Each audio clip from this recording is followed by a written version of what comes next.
Happy Wednesday, everybody. Today, we are going to be getting some dating relationship advice from the relationship professional guru himself, Jax Taylor. We're going to be taking a look into his new podcast, In the Mind of a Man. We're going to roast it. We're going to recap it. We're going to have a good time. We're going to have some laughs. So smash that like, hit that subscribe. Hopefully you're wearing something comfy, and let's get started.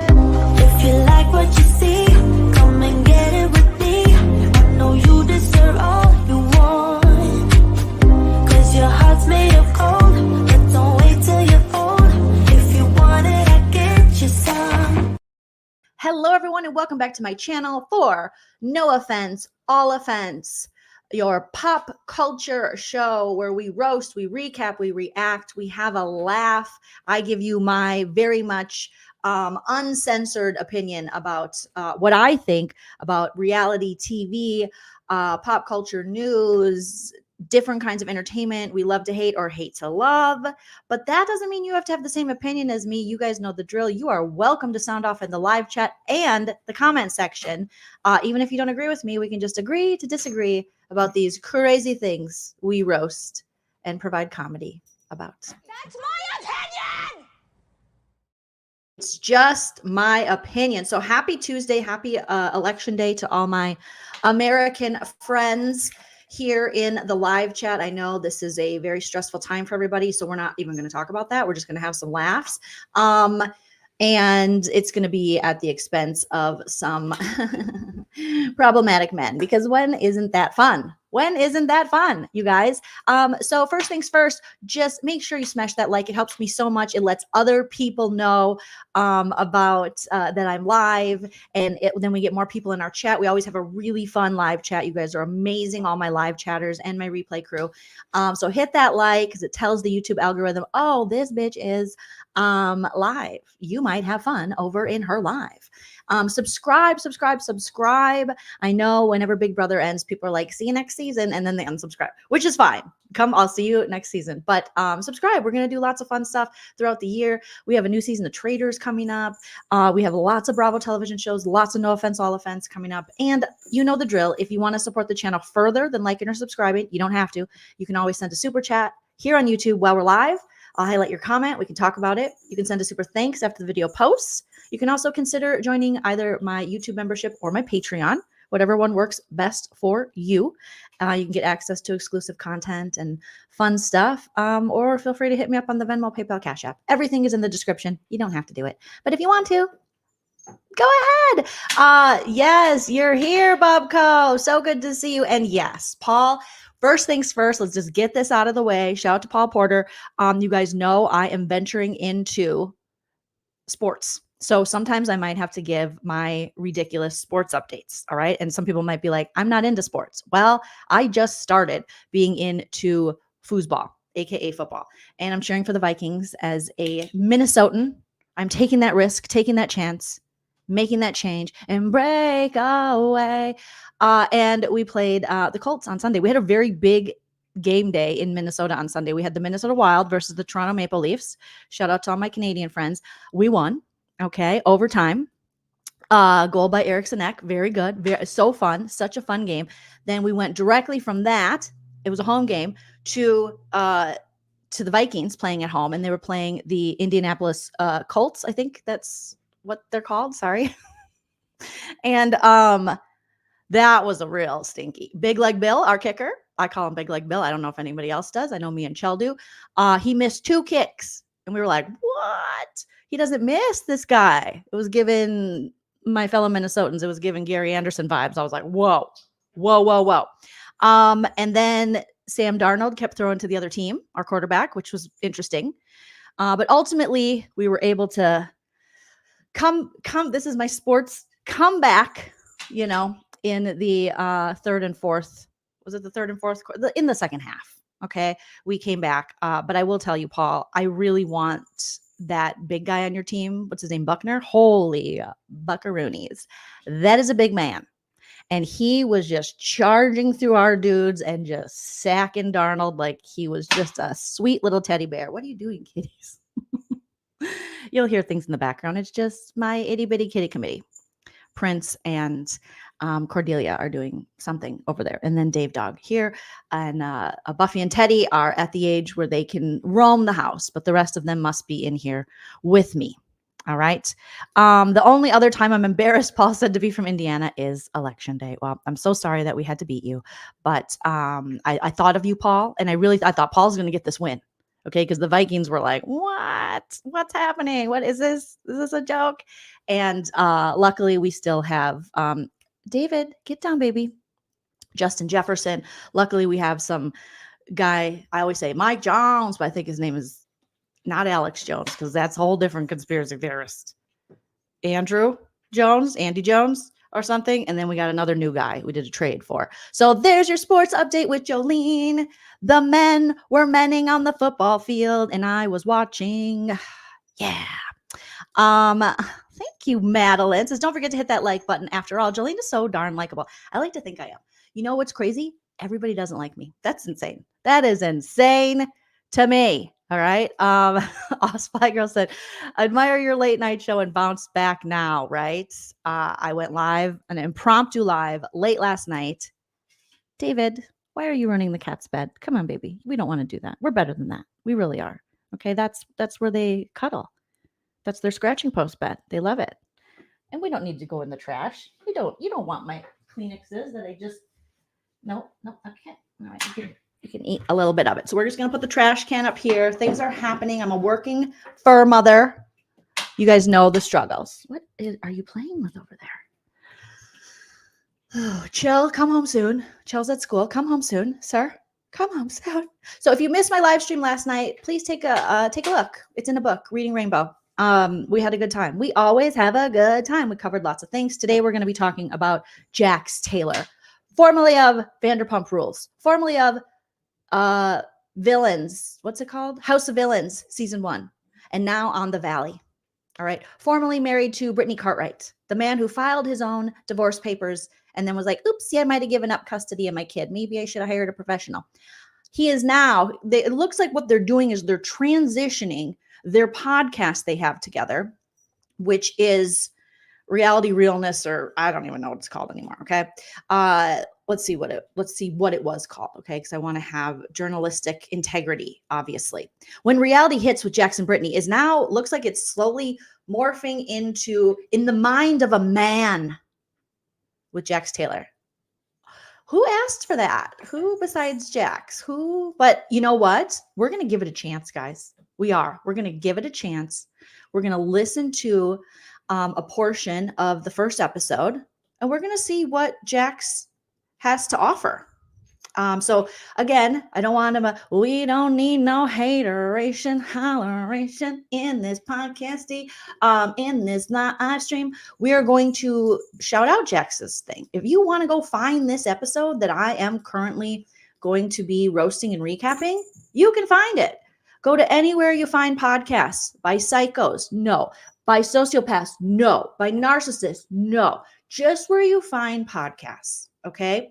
You guys, so Apple Podcasts, Spotify, YouTubes, and look for When Reality Hits with Jax and Brittany. And there was an episode just probably a week or so ago where Jax is on by himself for 55 minutes.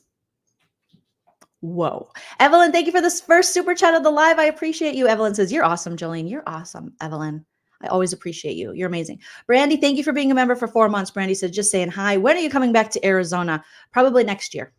Probably going to schedule another show in Arizona next year. Thank you. Jolene just showed us why we need more women doing color commentary, for real. I mean, I'll make it colorful. I'll make it shine bright like a diamond. All right. In sports. All right. So here is the description we have of this episode. Are you guys ready for this? So In the Mind of a Man, Toxic Relationships Edition. Dun, dun, dun. I feel like we need the Chris Kirkpatrick. Dun, dun, dun. But I don't have that. So we'll just do the Who is she? Who is she? Who is she? Who is she? Where did you find her? Where did you find him? All right. Remember, all my commentary, all the things I say are alleged. For entertainment purposes only. However, Everything I say is true, except for the parts that are false. Allegedly. So the description of this episode says, Jax Taylor returns for another very honest edition of In the Mind of a Man, exclamation point. It's in all caps. In the mind of a man, exclamation point. Are you addicted to chaos? Question mark. What do you do when the attraction is gone? Question mark. This sounds like how the beginning of Jenny Jones episodes or Ricky Lake would be like, you know? Are you dating a man who wants to date another man? Call Ricky. Go Ricky. Go Ricky. So what do you do when the attraction is gone? This is what Jax is going to answer for us. I'm excited. I can't wait to see what this guy has to offer. Has Jax ever had a truly platonic female friendship? I mean, the proof is in the Kristen Doty, but okay, let's see what he says. How long should you wait for a text back before getting upset? 2 minutes. What does it really mean when a guy you're dating criticizes you? It means he's an asshole. Don't be a dick. You're being a real dick. Stop being a dick. You're being a dick. Don't criticize me. I just know you. I'm just dating you. You're not my husband. Okay? Stop. And what little trick did Jax use to do on his first dates? Lose the condoms? I don't know.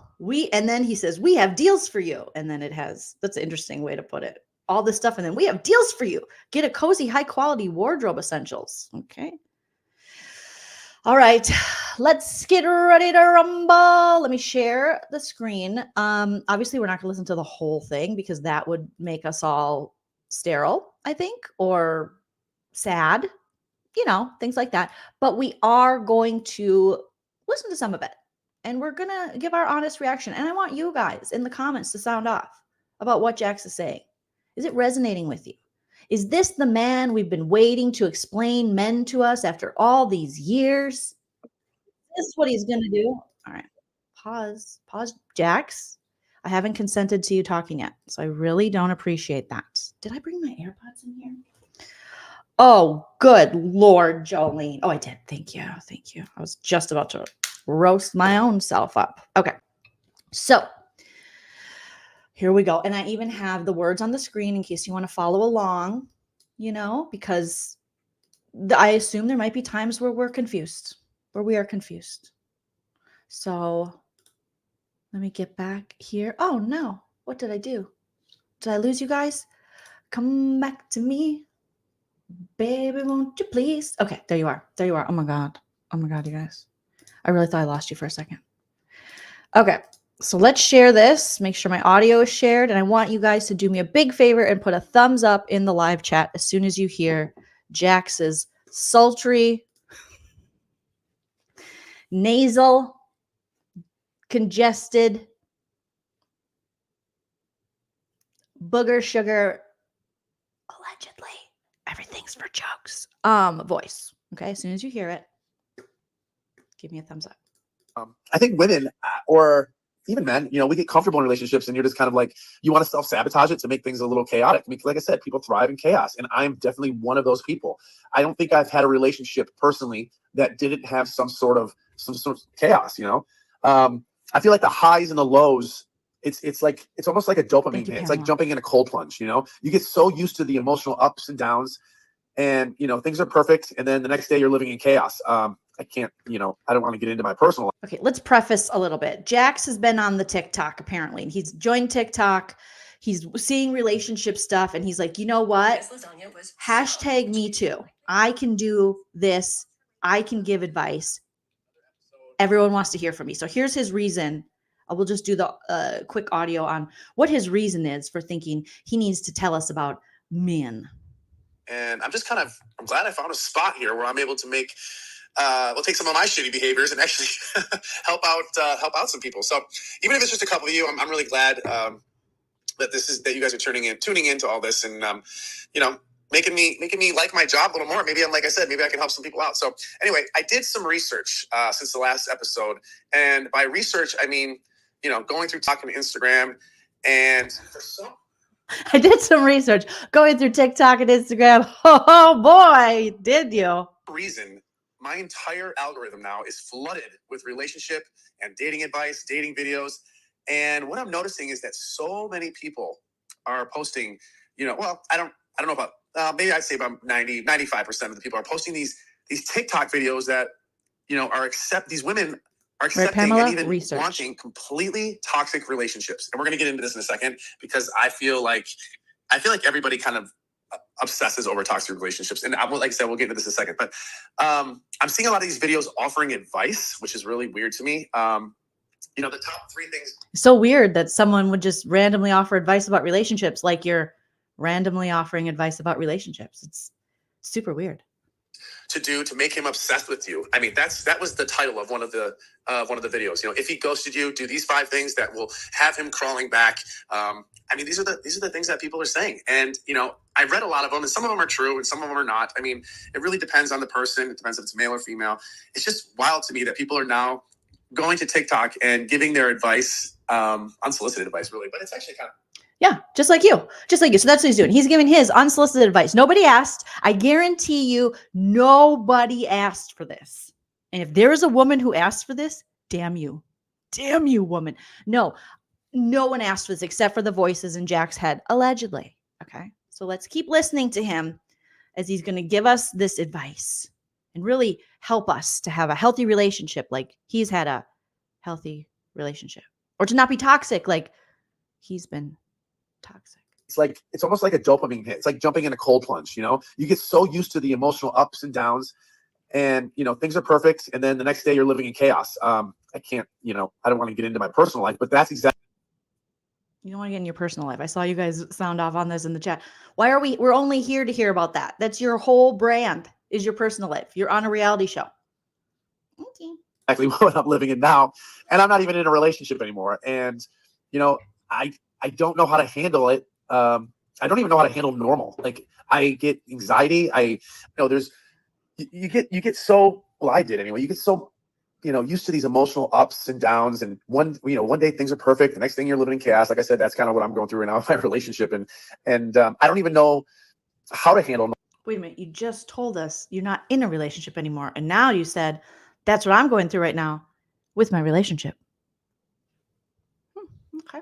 We're getting a lot of early inconsistencies. So far, awesome job, Jax. Very on brand. Normal anymore. Like, when it's normal and there's nothing going on, I get so restless. Like, I'll pace around my house.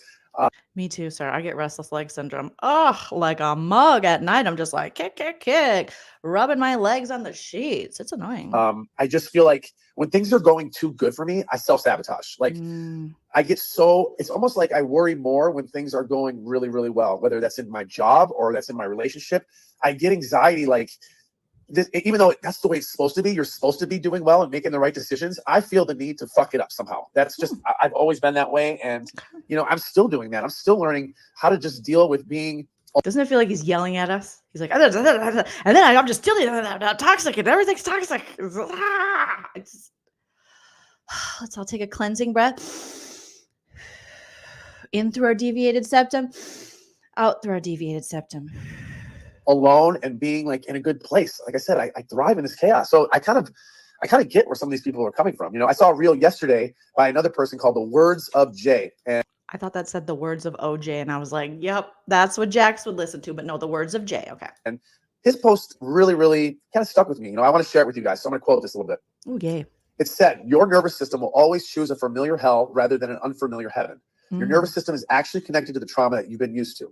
It stores that trauma so you're. He needs somatic yoga. Yeah, they need to start marketing that to him like they market it to me. You got trauma in your hips, sir. It's in your hips. Nervous system will protect you by keeping it comfortable. Comfort is the familiar hell, that's so true.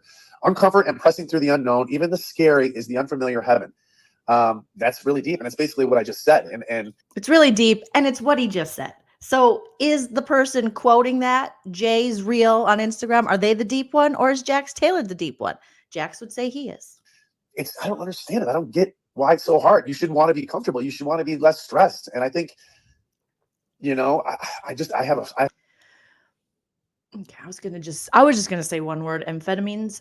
And I don't know what direction we're going with that, but amphetamine abuse, allegedly, could lead to that kind of, you know, as a ADHD woman, I understand the search for the dopamine when we don't create it ourselves. Is he ADHD? I don't know.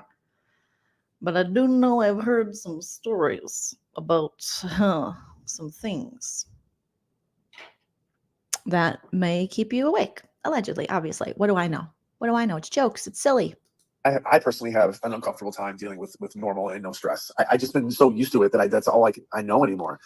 You know, I like to do things that, you know, make me scared. You know, I like to take the step to the other side because that's the only way. I'm sorry, you have to take the step to the other side because it's the only way that you'll get better. And like I said, is he telling us to off ourselves? He literally go to the other side. The other, you're talking about the other side, like the other, like the spooky side, the afterlife. Is he talking? Is he quoting Prince? There's so much more. The afterlife. It's really tough, and I thought it would be easy.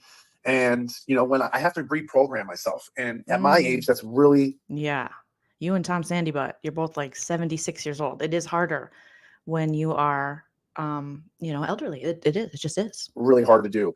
So I've actually learned a lot about this in terms of myself while I was doing therapy, like in the facility, because I had to they broke me down and tried to restructure me. Now, what are you in the Army? Okay, first of all, the facility.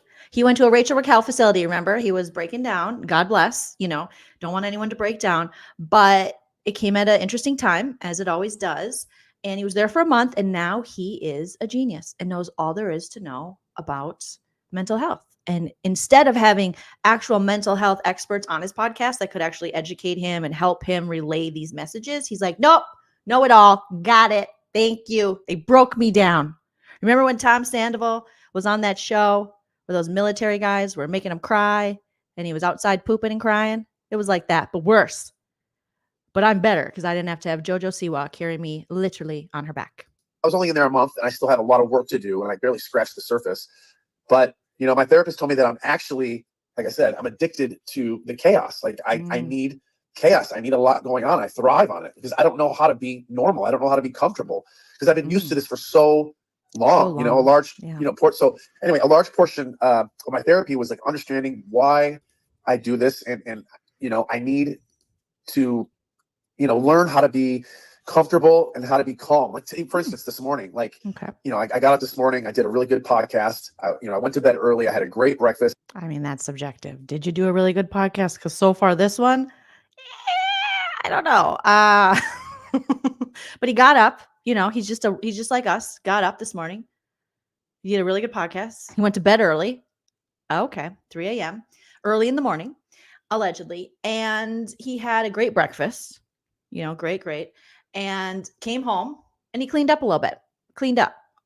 Is he talking about cleaning his balls? Is he talking about cleaning the house? We don't know. It's still kind of vague. I came home, cleaned up a little bit, you know, right before this podcast, and things were I got a couple good phone calls, a couple good emails, and I'm feeling really positive about it. But deep down inside, I'm getting anxiety because this is normal. This is how it's supposed to be.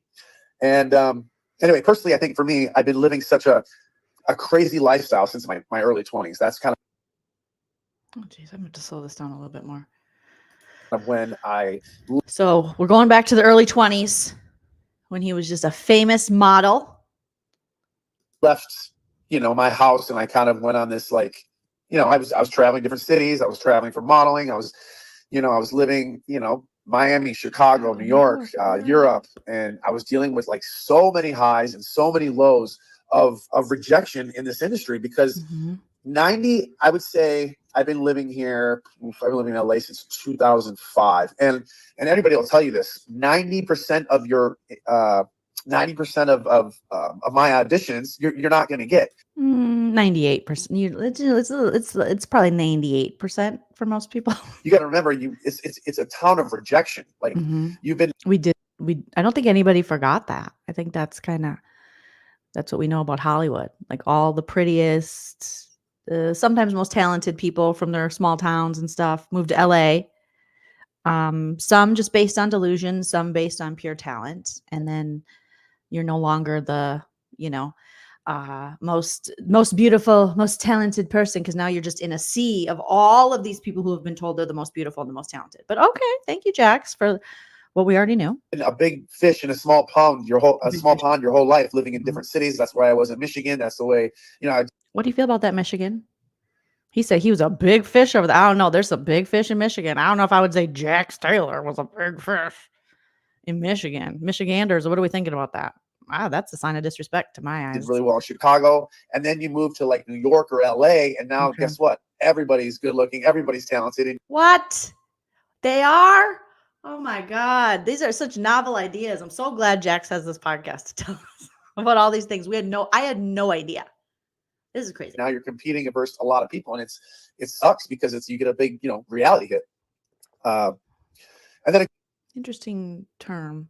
Reality hit. Taking a hit. Okay. of course, obviously being on reality TV for, the past 12 years, I don't really think I have to explain all the chaos and destruction and No, please explain it. Please explain it to us. Like, we don't know, just like you've explained it, everything else to us. turbulence I've gone through in that. But Not turbulence, Mr. Plain. like I said, I created it all myself. It's not like anybody did anything to me. Okay, I like this. He said, but like I said, I created it all myself. I think he's saying this a little too fast, too quickly. He needs to say this. He needs to get Tom Sandoval to repeat this. But like I said, first of all, when did you say that? Just say, take out the but like I said and say, I created it all myself. It's not like anybody did anything to me. You, Tom Sandoval, Tom Schwartz, the Toms and Jacks, this should be on t-shirts. This should be your daily mantra. Remind yourself you are not a victim. You cannot be a victim of your own crimes. All right? It's the wrong time. I always think of Damien Rice, 9 Crimes. Is that what it was?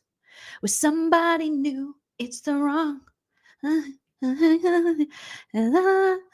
Okay, sorry.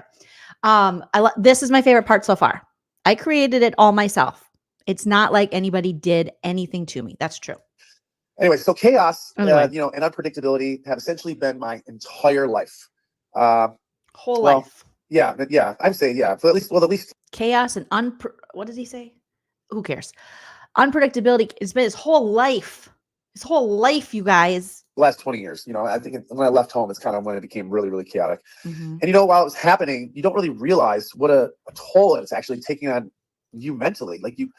Like you're going through this, and as soon as your body and your mind is getting used to all this, and Mm-hmm. You don't really hit it. You don't really realize it until you hit rock bottom. Now I've hit rock bottom, a couple times, but I don't think I've hit it as hard as I did recently, as I did. I don't know. I feel like I've only seen you rock bottom. That's how I feel. But then again, maybe I'm just being a hater. Okay.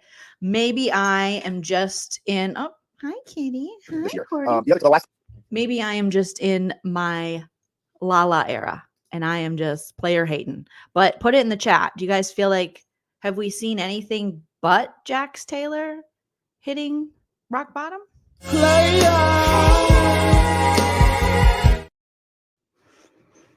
I don't know. time I hit, this rock bottom was actually twice. When, I wasn't on Vanderpump anymore. That was pretty low in my life. I lost my job, and, COVID was coming. I was stressed out. My wife was pregnant. And the last time, That sped up. Why did it speed up? Slow down. What's going on? Why is it so fast? the time before that was when my father died. Oh, Jace. Oh, Jace. Okay. Slow down. Jeez Louise. Okay. I wasn't on Vanderpump anymore. That was a pretty low in my life. I lost my job, and Oh, yeah. When you were exposed during 2020 and you never really fixed yourself. I remember that. Okay. So you weren't able to do your reality TV show. Cry me a river. COVID was coming. I was stressed out. Oh, not the Covina. My wife was pregnant. Oh, not a beautiful life being formed inside your wife's body. Poor man. And the last time, and the time before that was when my father died. I took it really, really bad, and I went to a serious, serious hole. And then obviously right now, going through a divorce, and, I didn't take it very well. And I spiraled. And that's kind of why I had to, go to a facility and kind of just like reevaluate myself. I needed time to reflect on myself and just try to become more clear-minded. So I think many, many people are, similar in the sense and are drawn emotionally to these types of relationships, even friendships, partners, people you work with, and it's really not healthy. I think it's important to really, ask yourself, how do I feel day to day in these relationships? You maybe, check yourself, if you get comfortable and you start to like want to self-sabotage. Always like, check yourself before you wreck yourself. Okay. So check yourself, you guys, before you wreck yourself. All right. Your coworkers might be toxic. You might be drawn to it. I love maybe, yeah, sit down and talk to yourself. Maybe go meditate. You maybe talk to somebody else. If you feel like yourself is spiraling, talk to a friend. And like ask yourself, does this relationship and this person I'm with make me feel good? Or are you just doing it to be content, or doing it because, that's what society says? You're supposed to meet a man, you're supposed to meet a woman, get married, and have. Ooh, Brittany. I mean, we saw this coming a mile away when we were watching Vanderpumprules and they got engaged and Brittany came on the scene and we were like, run, girl, run. Go back to Hooters. Hooters is safer. And listen, I used to run a comedy show at the Hooters on Hollywood Boulevard and it was full of roaches, okay, allegedly. And it was disgusting. And I'd rather be in that place than be engaged to Jax Taylor. So we knew this wasn't going to work. This isn't a novel idea, sir. Kids, and that's just the norm. And I think that's what happened to me. And don't get me wrong, I love Brittany very, very much. And we had an amazing, a relationship. Yes. Mm-hmm. So we had our ups and downs. Mm-hmm. But, which one? Was it the down when you had sex with Faith and there was audio of it? Not only you banging another woman when you were with Brittany, but then also talking trash about her? Was it how you called her an alcoholic on television? Or you fat shamed her? Or you treated her like she was stupid? Or you called her dumb? And then when she confronted you about the cheating, you were like, shut up, listen to me, shut up. And everyone was like, oh my God. Yeah, there's some downs. I felt like maybe, I don't know. I just felt like it was the norm. You get married, you have kids, and you settle down, and that's just what you're supposed to do. But I don't know if I was entirely ready to get married. It took you this long to figure out you weren't entirely ready to get married, sir? We knew, we saw that. We knew that. Toxic people are trying to get things. They're not being toxic for no reason. They're gaining something out of how they operate. That's why they operate like that, because they get something. As soon as you find that out, you'll be able to cut off what they're getting, and they will leave. Yeah. Cut off the vagina, ladies. Cut off the baby door. If you see this man in the streets at his Jax's bar wearing his hat and his tight-ass skinny jeans, lock it down. Sew it up. If you got to sew it shut, sew it shut. Do what you got to do. Don't give him what he wants. Don't give him what. Sing yourself a song. Oh, Lisa Barlow. Away in the manger. Away in a manger, no crib for his bed. Nope, it's not gonna work. Hold on. Totally, that's like off. Away in a manger, no crib for his bed. Nope, it's not gonna work. Totally off. The thing is we were engaged. We weren't even engaged that long. I asked Brittany to marry me, and then I would like to say, I can't remember exactly how long. She started planning the wedding right away. So mind you too, we were also on the show, we were filming, and we wanted to have the wedding on the show. So it was a tiny bit rushed. We didn't even go on a honeymoon. I don't think we really embraced our relationship, embraced our, getting married, embraced being fiancés. I think that was maybe a little rushed. I'm trying to dissect where it went wrong. And I think some of the things I wish we would have. Ooh, I know. Pick me. I know where it went wrong. From the beginning. You didn't really like her. Remember you were flirting with Lala in the beginning of Brittany coming in when she was in the itty bitty titty committee looking all cute? And then she was like, hi, I'm here from Kentucky. How's it going? Can I get a job? I'm in love with Jax. And Jax was like, hey, put these giant jugs in your body. Here, can you put a cup in her? I want to set a cup on her booty and I want to put a cup in her tots, in her titties. Okay. Can you put more silicone? I think that's where it went wrong from the beginning. From the minute you were like, I want to change her body. And I want to cheat on her. I want to talk shit on her. I want to flirt with Lala. That's where it went wrong. You don't need to dissect. It's actually lucky for Jax. It's all there on television. You literally have video evidence of all the wrong and all the things. We don't have to guess. We don't have to wonder. It's just do a rewatch, Vanderpump rewatch. Maybe went to couples counseling. I wish we would have went to, counseling before we got married. If we would have gotten married in the Catholic Church, we would have had to go to counseling. Now, this sounds like a point of contention. I don't remember, and let me know if anyone remembers in the chat. Did he want to get married in a Catholic church? And was she like, "Now we got to get married in the castle, Jax. We're getting married in the castle because my mom wants us married in the castle." And he was like, "No." So is this a little like, little dig at Brittany? If you had said we could get married with the Catholics, this wouldn't happen. No, it would still happen. So I don't know. There's little things here and there that, I wish I would have done differently. But, does a relationship. Cammy says, well, if you're not ready for marriage at the age of 82, I mean, what are you going to do? Or 92, I can't read. 92, what are you going to do? What are you going to do? Yeah, and then he was a groomzilla. I love how he's like kind of making it like Brittany wanted to right away. I remember a certain man being a groomzilla, like graphics is saying. You were a lot. You were a lot. And you really wanted that wedding and you wanted to put it on TV and you wanted to kind of exploit it and use it for your storyline and get free shit. So, okay. All right. And the person you with, do they make you feel good, happy, secure, calm in your own skin? No, you didn't do any do of we that. bring out the best in each other? Are you You constantly fighting for, Yes. for those, fleeting moments when things are good, but 95% of the time you're, walking on eggshells or holding your breath. And I think when you break it down like that and you really, take a step back and look inside your relationship from a, a different perspective, the answer is really right in front of you, but you really gotta look at it. You can't just go through the motions, you got to cut the cycle. Cut the cycle. Of toxicity. I hope I'm saying it right. Toxicity. Oh, he knows how to say toxicity. You got to cut the cycle. You gotta cut the dick. No, that's Lorena Bobbitt. You got to no, Jolie, not Lorena. You got to cut the toxicity, not the deek. Okay. You got to go to therapy. You got to learn the tools. You got to find enjoyment and comfort, and the peace of being in calm. What is this? What? Sir, you didn't do any of these things.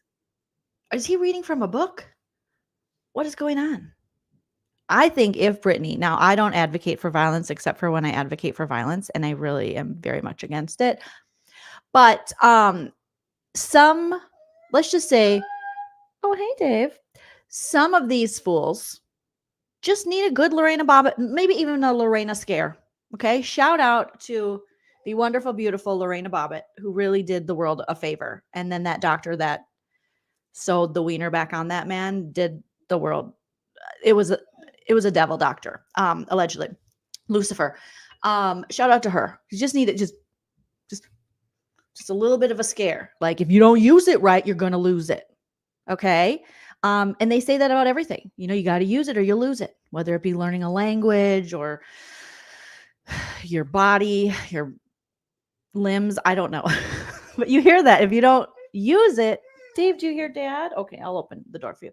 You're going to lose it. So maybe some of these toxic men, this toxicity Jax talks about, they need to be worried. If you're not using the dick right, you're going to lose it. All right. And maybe that would change for him. Let's now, I gotta let my my little Dave dog see his dad for a second. Let's watch Sandoval Falling. That always makes me feel better. I don't believe you guys were ever in love. I think it was a fest for 6 months. Dude, we would sit there for 5 hours. You would get horny, extra horny, because you weren't getting it from dude. Ariana. You have so you'd no like go idea. downstairs and get your You have really no sucked fucking by idea what Raquel. you're talking about. I would literally go over to her house and we would spend like 5-6 hours together. If we had sex, it would be like for a little bit. We would talk the whole time. You're a liar, though, Tom. You're a I'm liar. not. Then. I mean, that's just the facts, though. And like, It's not the facts. It's your opinion, which are not facts. well, no, it's her opinion too. She said it. Okay, dude.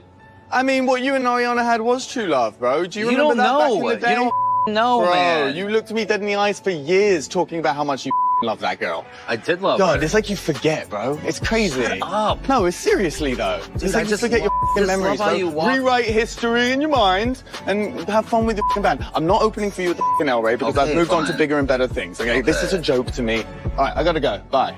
You just can't let go of the past. That's one of my favorite little clips. Evelyn says the problem is the way Jax is currently there.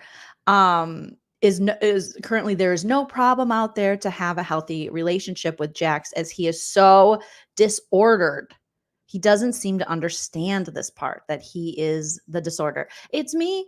Hi, I'm the disorder. It's me. Thank you, Trixie, for the super chat. Trixie said, thanks for taking one for the team by doing this for us. Great. You're so welcome.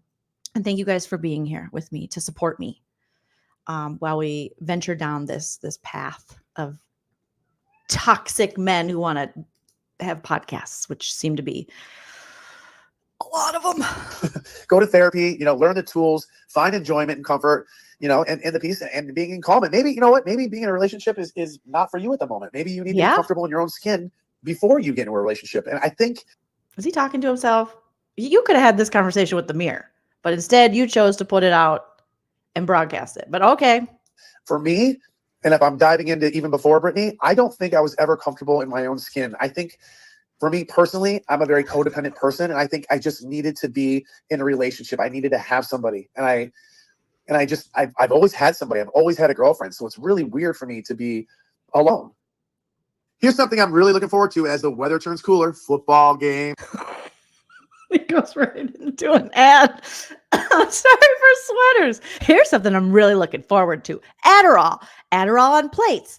Adderall sniffing. Adderall smelling. I love to smell Adderall. Or other substances that are white. This is me. We'll call him Jax Taylor. Jax Taylor's friend. And I'm excited to wear a sweater and smell amphetamines. Yay. Football games, pumpkin spice lattes, or whatever your cooler weather rituals are, you're excited for. Hey, did you get me a coffee? I love you, husband. No, Dave was in here, and then right when he heard you, and also I was getting more into the Jax Taylor, he was ready to go. No, don't be scared. Dave was in here, so you're not going to find it. No TT, nothing. And my cup from pomegranates. Oh, and I got, let's see what the husband gave me. Starbucks. It's a pecan latte. Oh my God. It's a pecan latte, which has now taken the place of pumpkin spice latte. I still love pumpkin spice, but I had so many that now they have a pecan, and oh my God, Starbucks. Call me. Yes, Lady Steph, I saw he's going to be on Traders. I can't wait to roast the shit out of him when he's on. It's going to be so therapeutic for all of us. Reality with Krista Marie. So good to see you. Thank you for the super chat. Reality with Krista Marie says, for doing the Lord's work, # blocked by Jax Taylor since 2010. The no offense, all offense account is blocked by Jax as well. But Joleen Lunzer, I'm not. And I should be. I really, really should be. Right? Really, really should be. Chell can make a podcast for men. Let's not. We'll wait. We'll wait a little bit. Okay. You want to encourage the men in your life that you love, but you never want to, you don't want them getting on a platform like this. But Chell's a good one. He's a good one. Yes. I love him. He's delightful and he's adorable, which, is just so much better than Jax. Let's get back to it. Pumpkin spice lattes, or whatever your cooler weather rituals are excited for. I'm hoping now Quince has. Now I'm just throwing a cashmere sweater over it. How dare you try to defame pumpkin spice lattes, sir? Okay, you don't snort those. You drink them. I'm just telling you, just in case you were wondering. All right. Allegedly. That's a huge thing. They are so comfortable. You'll probably. This includes by partnering direct and Quince and of course premium. So that's Quince. Another thing I discovered recently through my research on TikTok, because I'm now a huge TikToker, and on Instagram, is how guys and girls are leaving their, their situationships, which we talked about before and we'll get into later. Their situationships is just another new term for me, on quote unquote delivered, or even worse, on red. What? Do people really say I got left on delivered? I thought it was just I got left on red. What is Old Man River talking about here? Because I am okay. Let's keep going. It's through his TikTok research. Now I'm 44, about to be 45 in February. So I understand the plight of not always knowing the latest terms, but this dude is on another level. I've done this. And not only that, I've learned now that there was you guys know I'm not really tech savvy, but I learned that you can take red off your phone, so you can delete the red, so they don't even know if you're looking at it. I've done that actually recently with some people, but I won't get into that. So, essentially someone. How is he just learning this? That you could take a read receipt off of emails or text messages. He's like, I recently learned this. Yeah, you could take them off delivered. Oh, okay. He's doing it to people, but he's not going to get into that.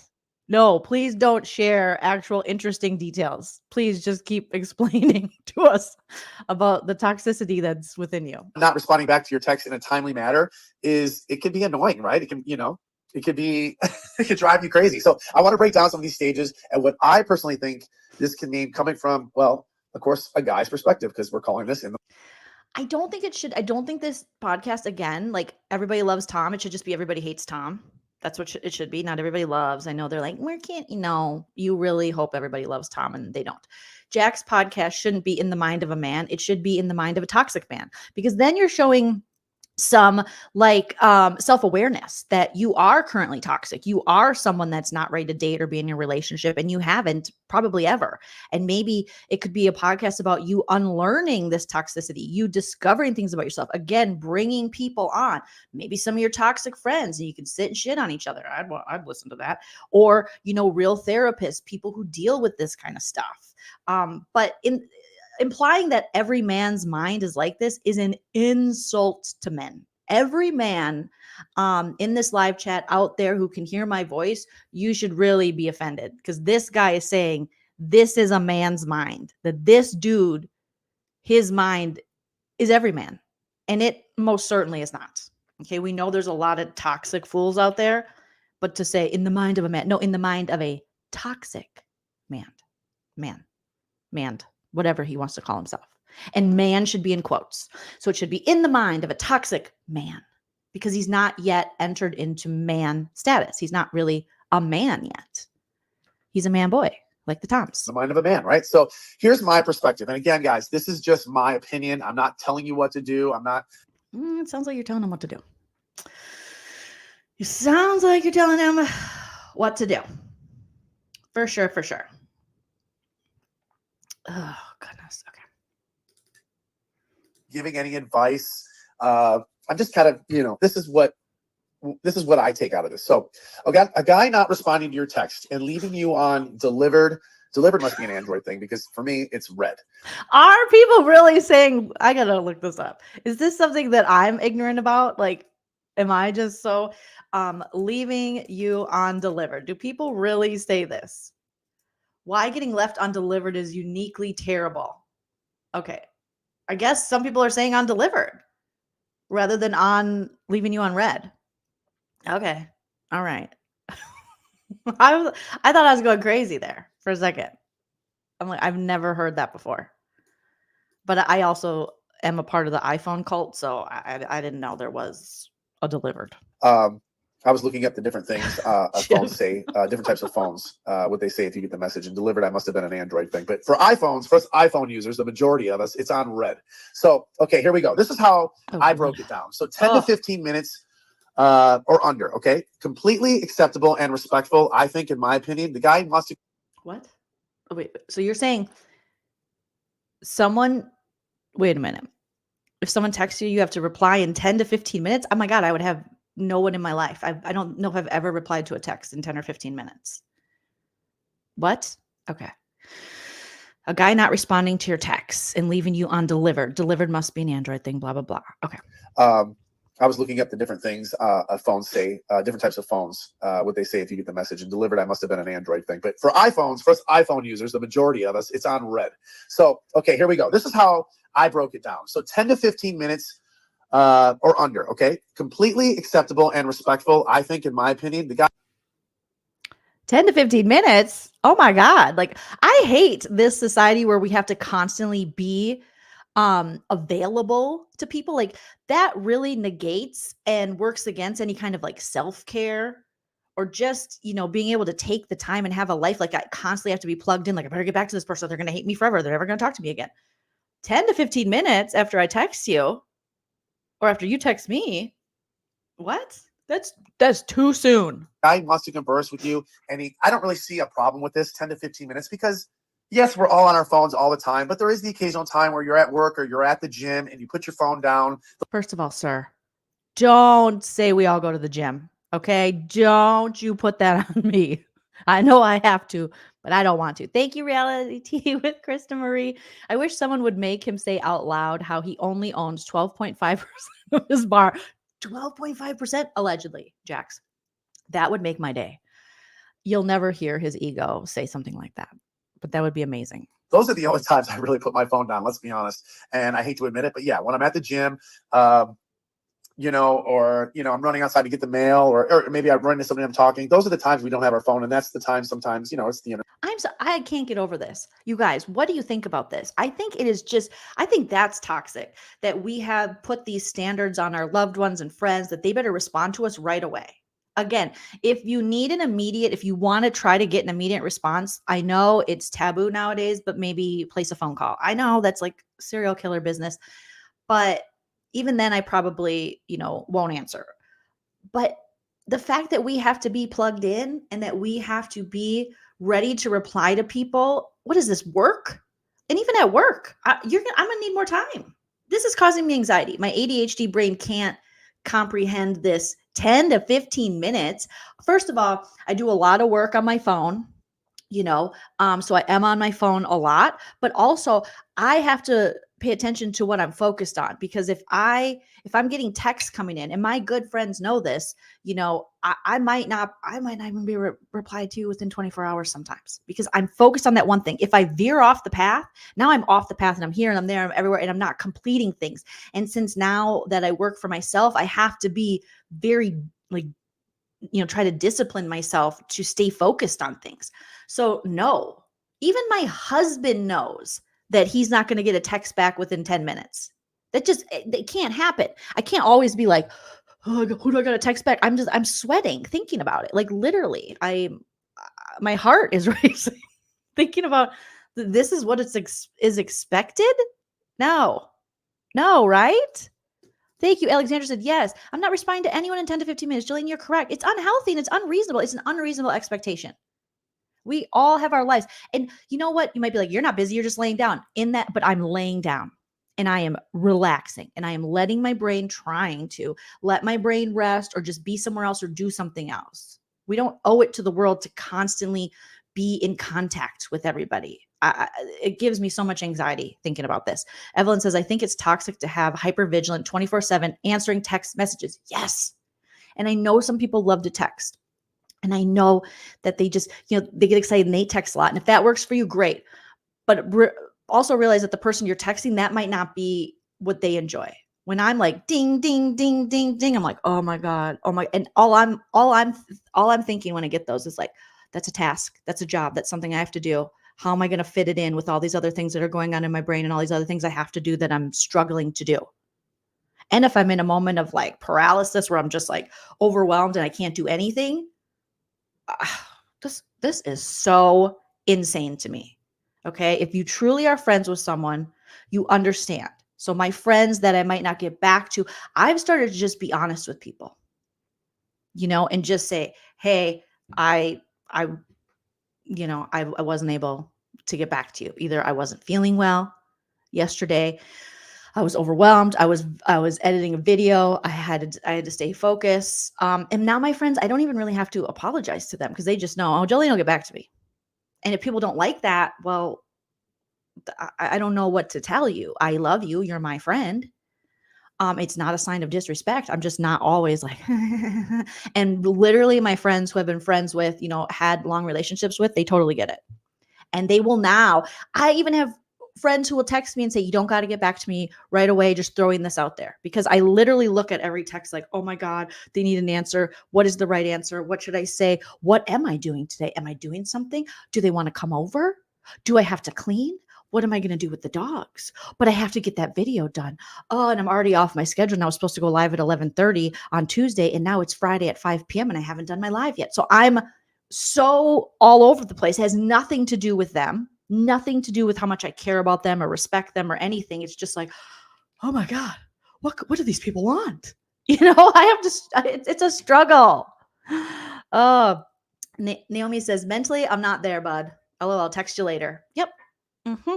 Julia says, I've had to tell her I was sick and running to the bathroom.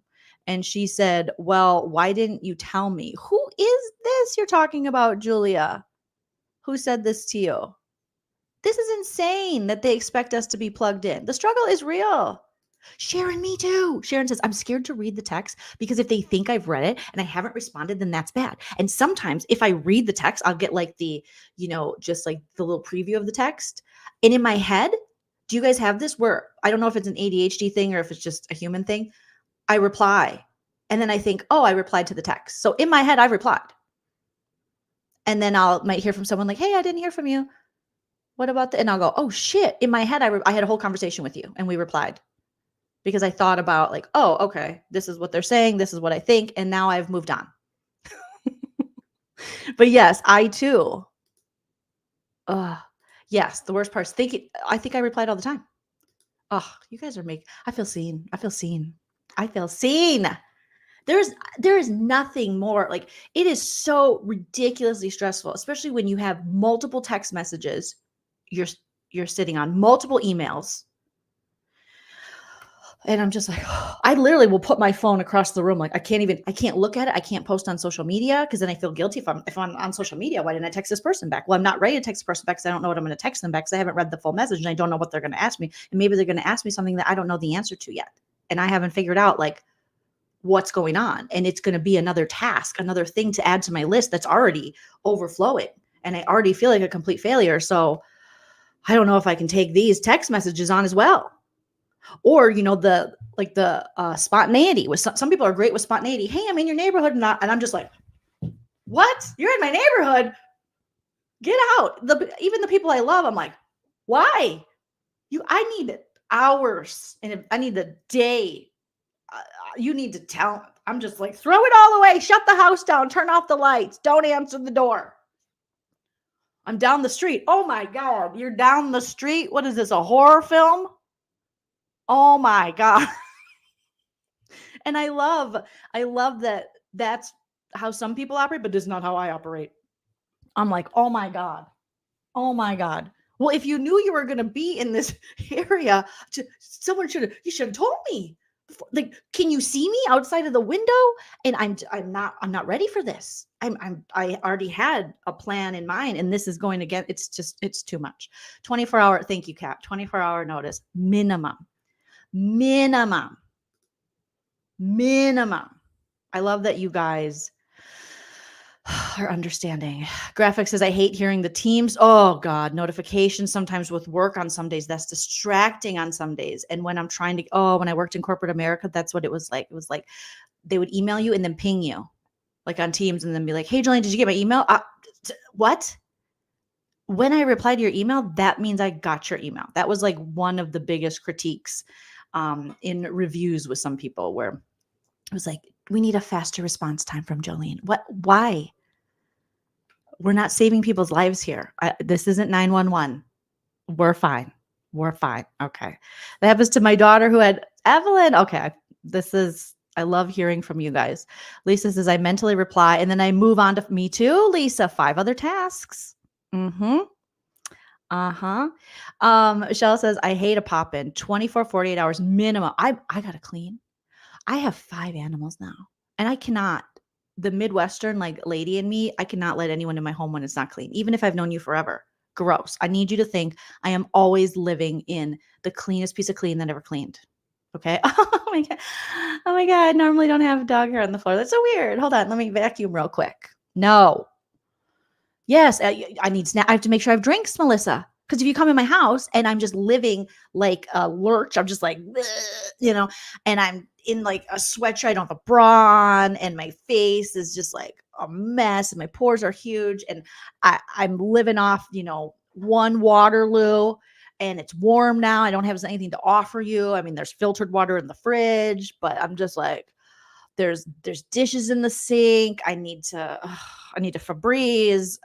I need time. Kara said, I'm the same way, Jolene. Yeah, but it is the quickest way to get someone with ADHD to clean their house. It's literally tell them you're coming over or invite somebody over. So yes. Right? When I'm at home, I'm at home.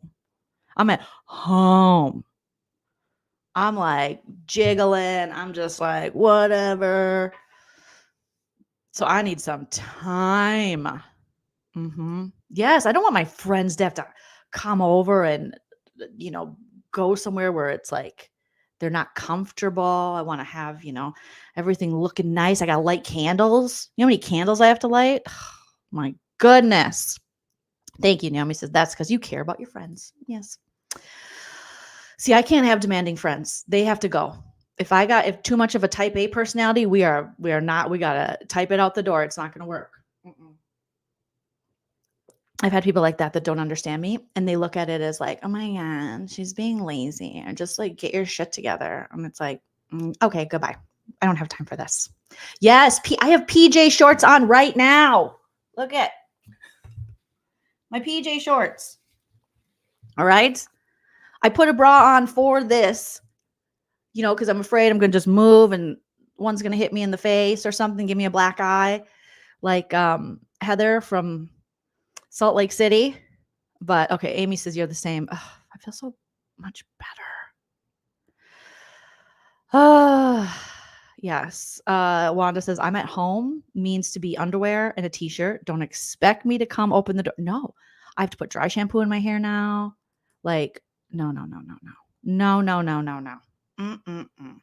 I'm thinking about all kinds of stuff. Too stressful. Okay, that was a nice little Blake. That was a nice little Blake Lively. That was a nice break for us. Reality Tea with Krista Marie says, reality.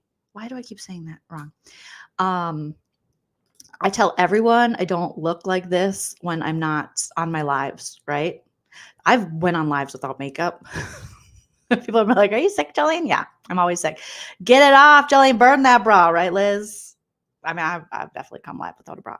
You're in your PJ. It's cozy time. I am all about cozy vibes. Naomi says, I feel the worst part of my ADHD is feeling like I accomplished so much throughout the day, and then I'll go through the list of all the things I need to do, and it'll be like one thing checked off. Oh, that is the worst. It is literally the worst feeling, is the amount of like guilt and self-hatred when you feel as though you are failing, just to complete the task, the things you need to do, staying on a schedule. There's so much shame around it where I'm like, I suck.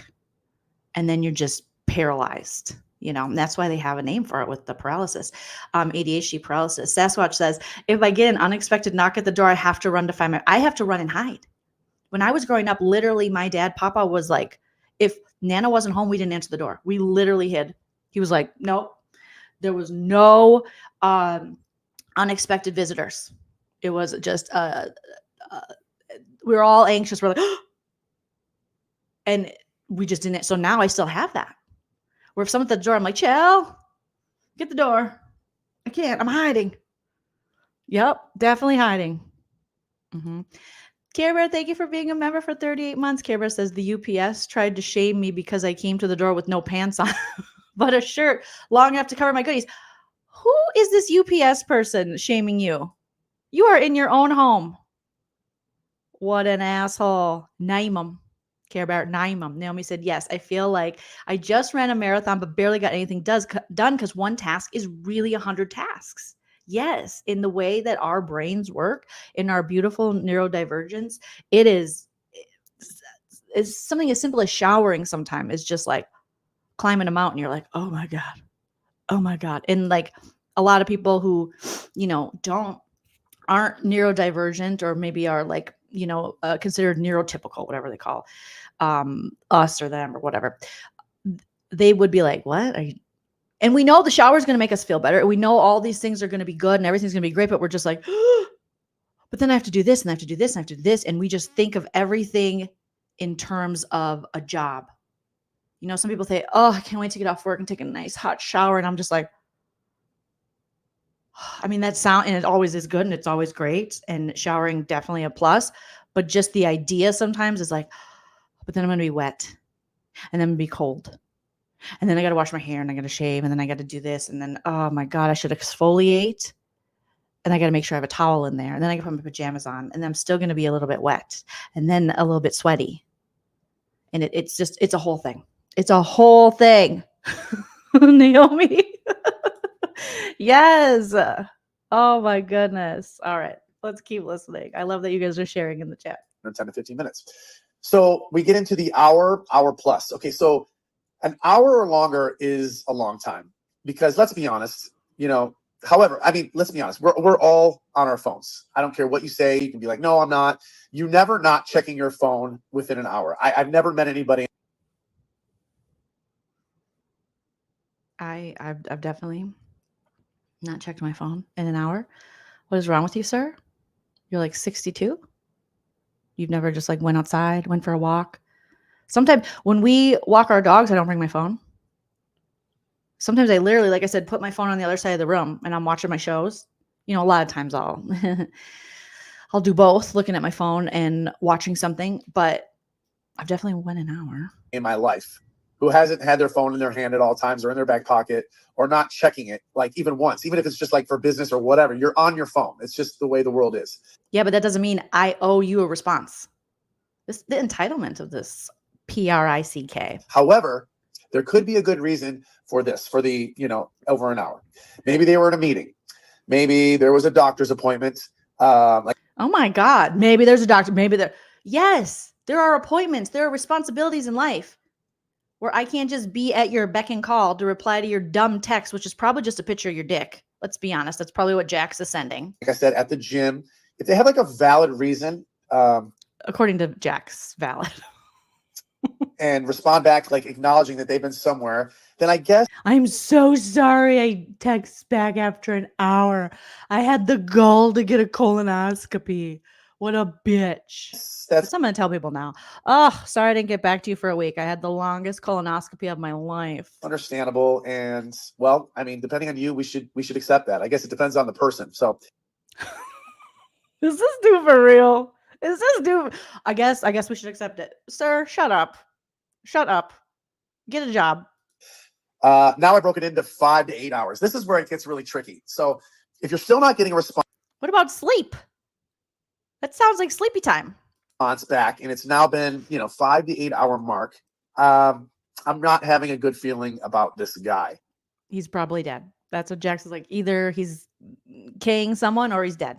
Okay, 5 to 8 hours. I've never in my life have gone 5 to 8 hours unless I lost my phone. Maybe this is why you're so neurotic and you're just like so angry all the time. Oh, I mean, that's the only time I can think of I've ever gone that long. I honestly don't know a single person that doesn't check their phone for that long. And all it takes is literally a second to respond back to someone, especially if you're into them. So chances are they're likely just not into you and probably texting with another girl of one of their roster girls. And roster girls. Roster girls.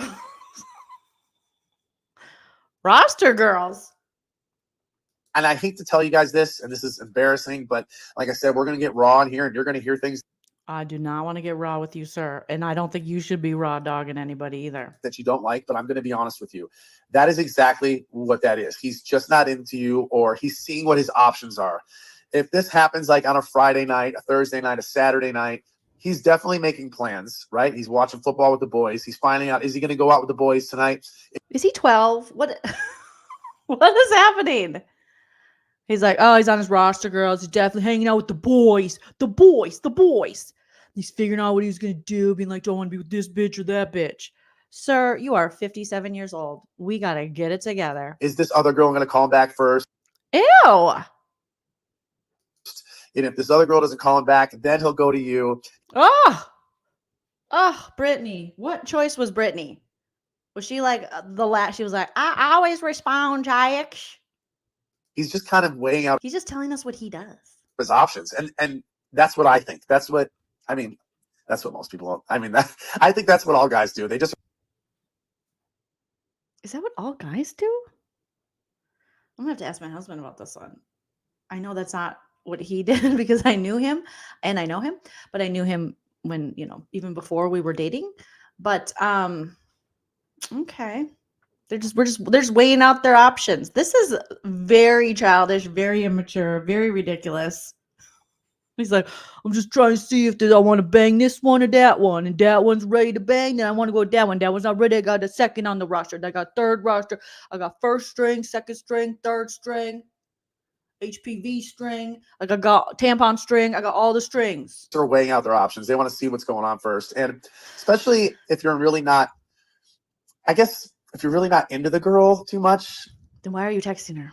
That could also, possibly happen. I bet he's just giving away all of his secrets. It's definitely a red flag. So anyway, here we go to 24 hours plus. That Oh, that is my sweet spot. Oh, I'll get back to you in 24 hours. Then the next day I'm like, hey, I'm refreshed. I took my medication. I'm ready to reply.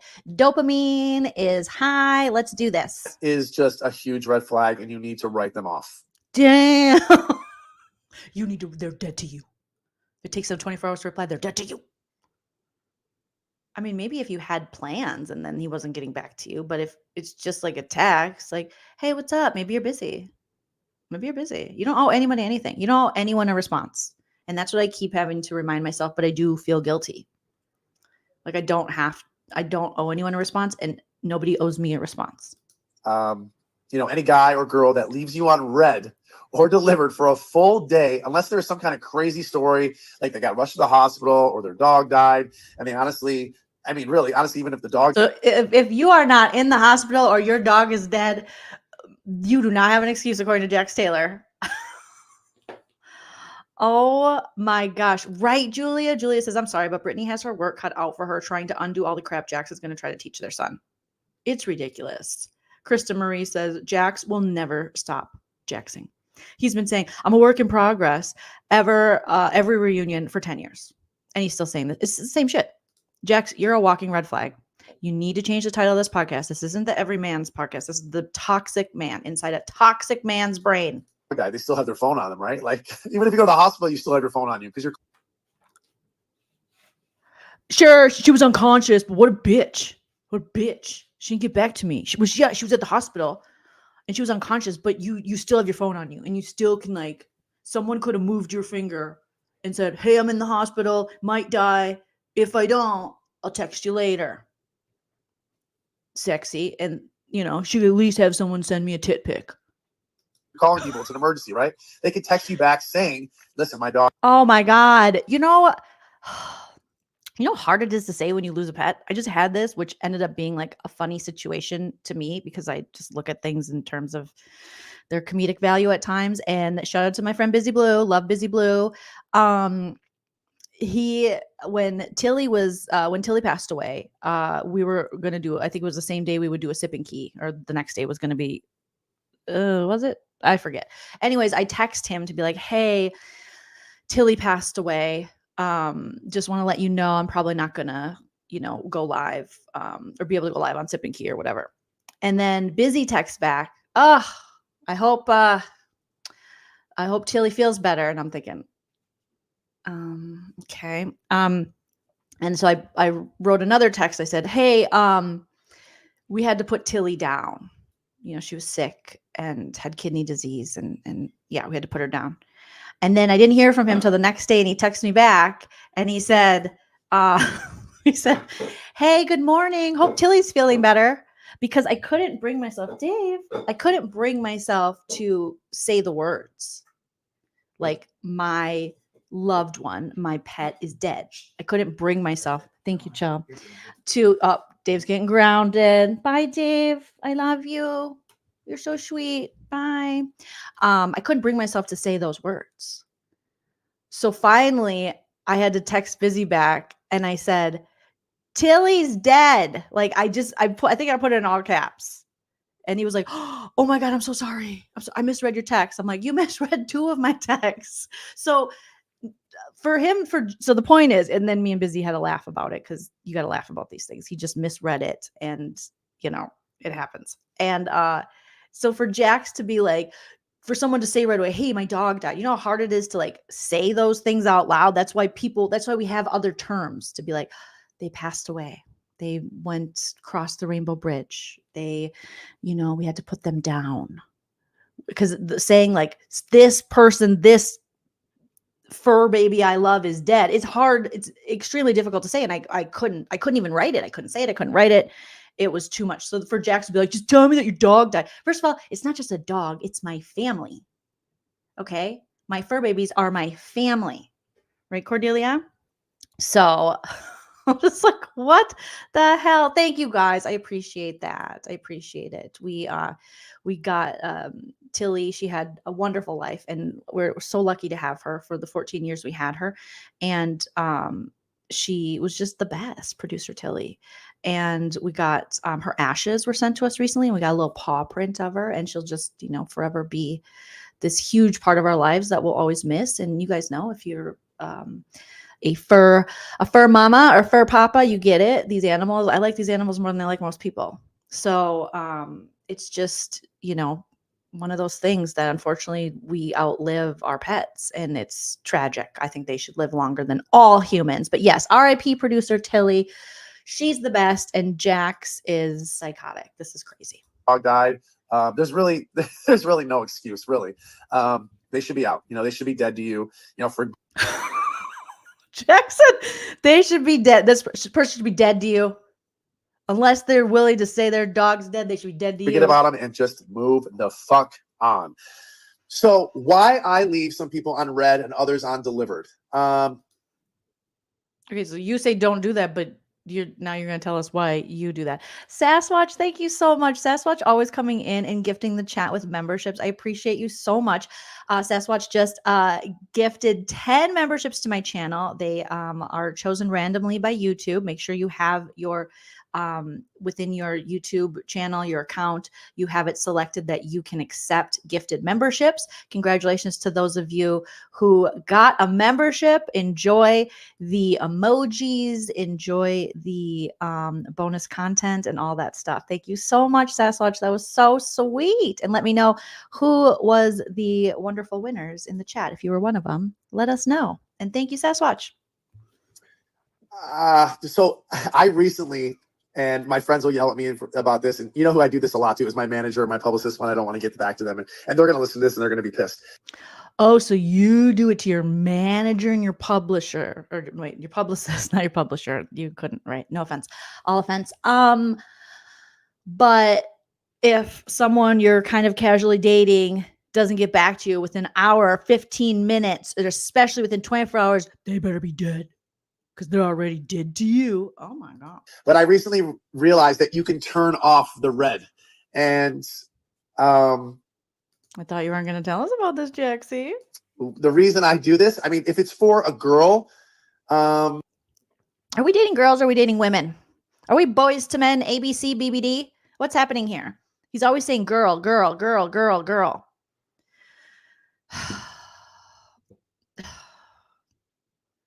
He is a child, and I hate to insult children like this. Because I want to leave my options open. I don't want to get back to them right away. Interesting. I don't want to sound too needy. So I think a lot of guys kind of give a little bit of a grace period. They don't want to respond right away because it's kind of not cool, I guess, quote unquote cool. You want to give it a little bit. You want to have a little bit of a chase. You don't want to respond right away because. Sir, who are you being cool for? The people at the nursing home? What's happening? You are 96 years old. Why are you trying? It's not cool for my boys. Grow up. You are a father now and a divorced dad. You think the man would be happy. He has a swimming pool, or he had a swimming pool. Then you're like, okay, that's a little too eager. You got to read it from her side of you too. She wants you to wait a little bit because she wants a little bit of the chase. No. Let me say, yeah. No, this whole chase thing's always these men in Arrested Development, these man children, these little boys who are just elderly little boys. They're always the ones that are like, I want to chase. I love a chase. Everyone loves a chase. No, I'm tired. I don't like running. I've never ran. I don't like cardio. I don't want to chase you. I want to be upfront and forward. Do you love me? Do you want to be my friend? And if you do, well, then don't be afraid to take me by the hand if you want to. I think this is how love goes. Check yes or not. Like, be transparent with me. That's what we want. We want transparency. And if we do want the chase or we do want this kind of toxicity you speak of, it's probably because we have our own trauma we haven't dealt with and things going on. But no, that's not healthy.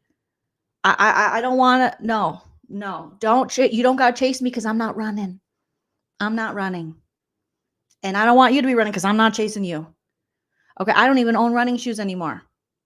I hate running. I hate when I feel like my butt moving. I hate... No, too much jiggle, not enough wiggle. I don't like it. So no, quit with this chase shit. It's always some douchebag dude who's just a cheater and is effed up, who's like, it's too easy, I want to chase. I was in a relationship like that for like 7 years.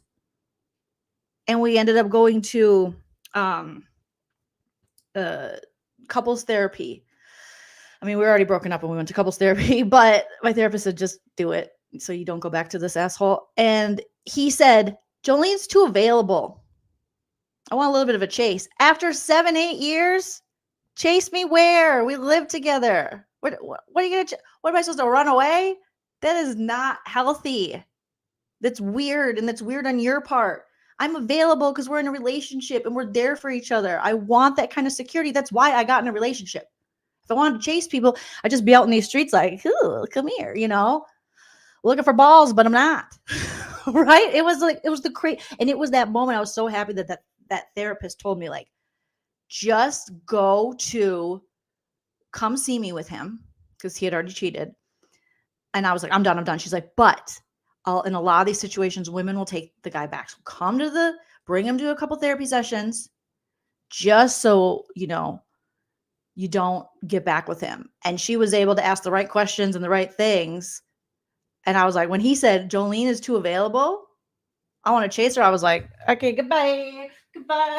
And I ran and I run so far away. I'm gonna get away. I ran. I was like, oh, okay, then we're done. Then we're this unhealthy cycle pattern. Now this is over. Because this is crazy. I'm too available. And now, you know, in my marriage, which I think is obviously the healthier, is my husband wants to know that I'm there with him, his partner, going to be there, as I want to know he's going to be there. We want reassurance with each other. We want to show each other love. We want to show up for each other. We want to be available. I'm not chasing this man. I am not chasing this man. I'm too old. I'm too old, and I don't want to break a hip. No. Nicole Keegan, thank you so much for the generous super chat. I appreciate that. Nicole says, I would take Jax over Brittany. Anyone who can listen to their boyfriend say they aren't attracted to you while in bed. Oh, you're talking about the Faith situation. We talked about that a little earlier. Yeah. While in bed with someone else and then reward them by throwing them a birthday bash is an idiot. You can't even feel bad for her. I have struggled I'm not a Brittany fan, and I've struggled to find empathy for her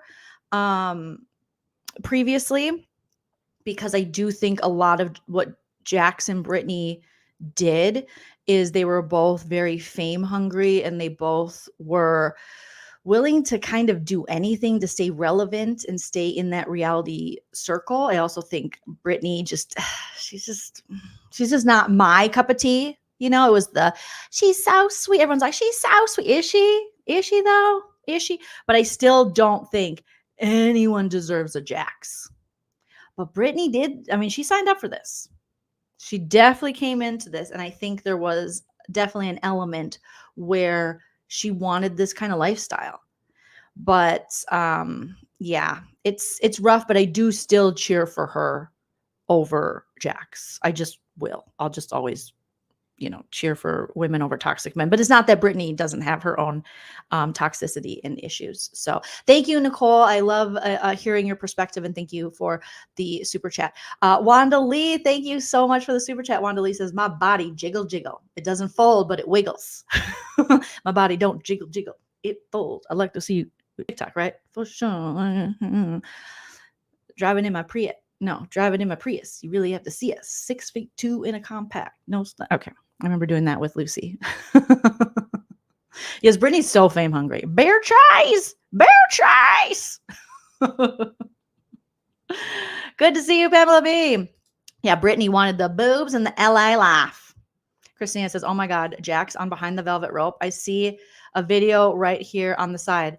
How recent was that? Because I'll definitely cover that tomorrow. Jolene, you're the only person I've heard with this take. I've always felt the same.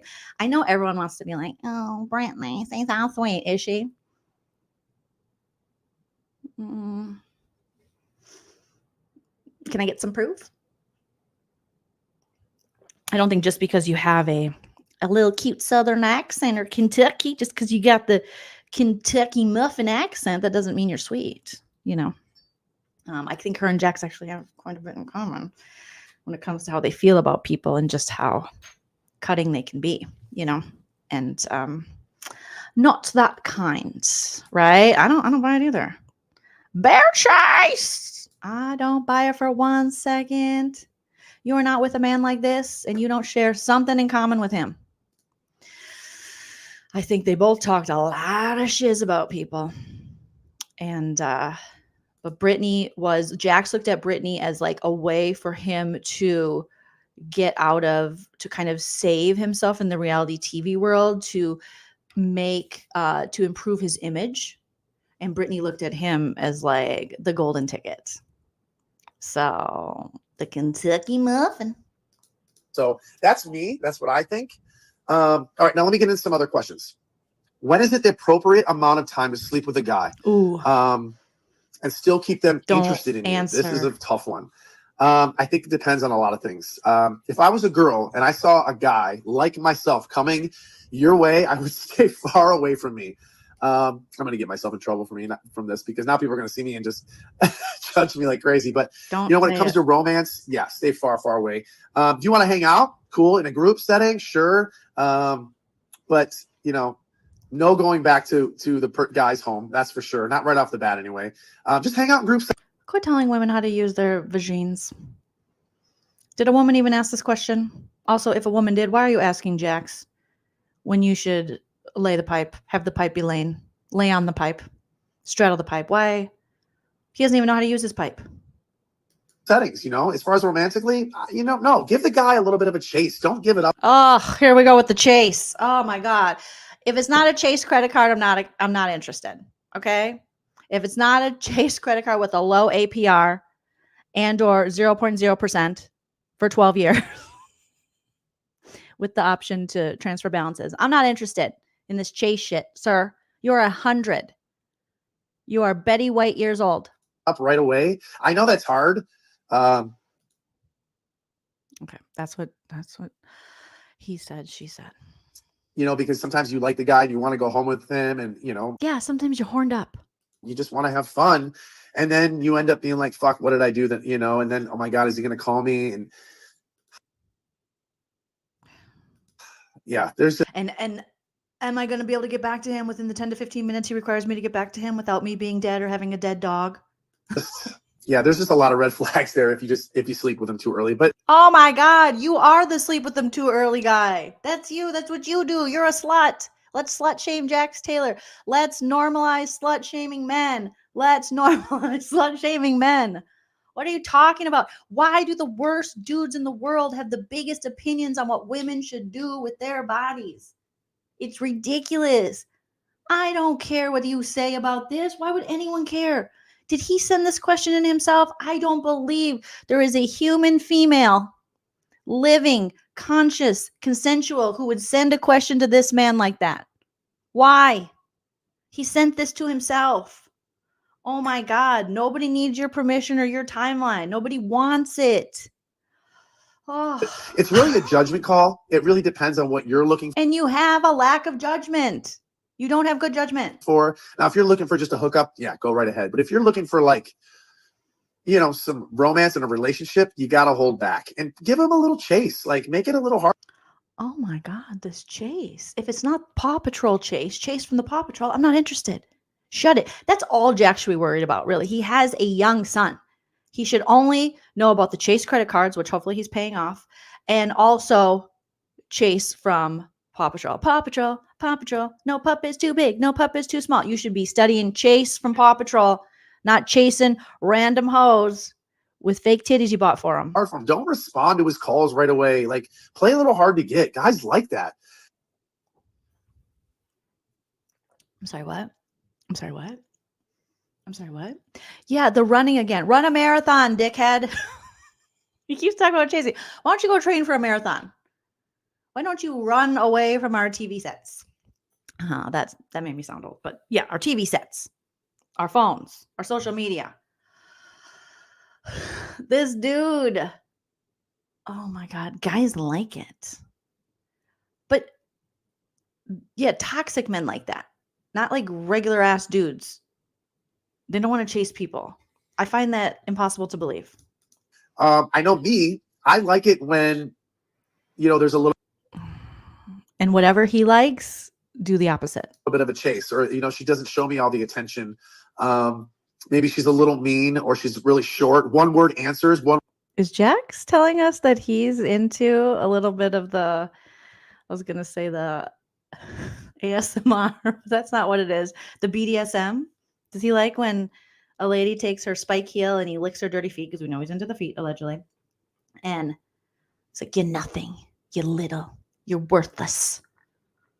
Is that what he's saying? I like when she's mean. One word replies on texts. Oh my God, that drives me freaking crazy. So, like crazy, like or crazy, like boner. Which crazy? I've been best friends. Okay, here's another question. Or both. I've been best friends with my best guy friend for years. I am madly in love with him. What do I do? Is it possible for guys and girls just to be platonic friends?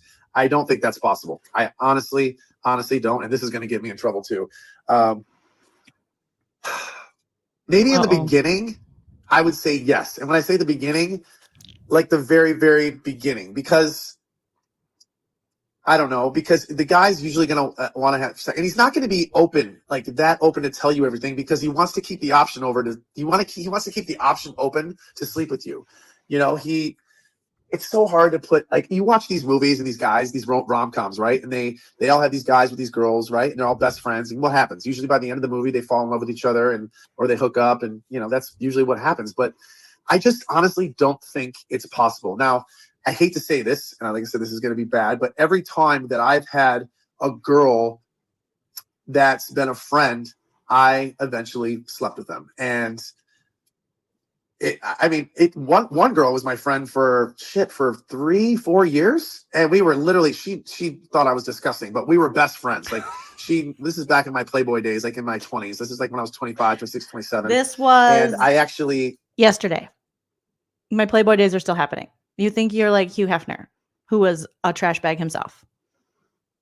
Lived with a couple girls, but they knew how I was. They knew I was a partier. I was a Playboy. You were a slut. A slut. Call it what they call a woman if they were doing this. You're a slut. Always going after different girls. So they didn't look at me like that. But years later, I ended up sleeping with her. I really, really did. And oh no, is it Lala? God, please, Lala, no. Why, God, what? No.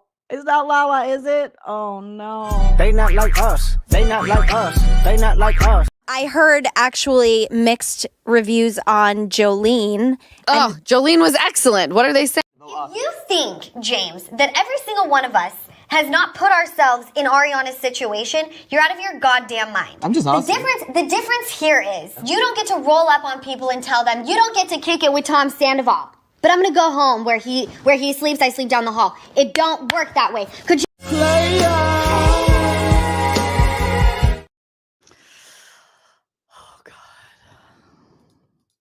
yeah, so I've never had a female friend that I didn't really sleep The fact that he's like a female friend. Red flag, red flag. There's a flag on the play. with. I'm trying to rack my brain here. I don't think I've ever 5-yard penalty.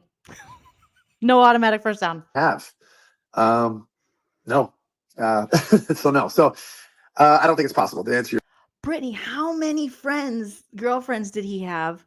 So pretty much every woman he was friends with, he's like, bang that one, bang that one. I'm going to bang that one, banging that one. Your question.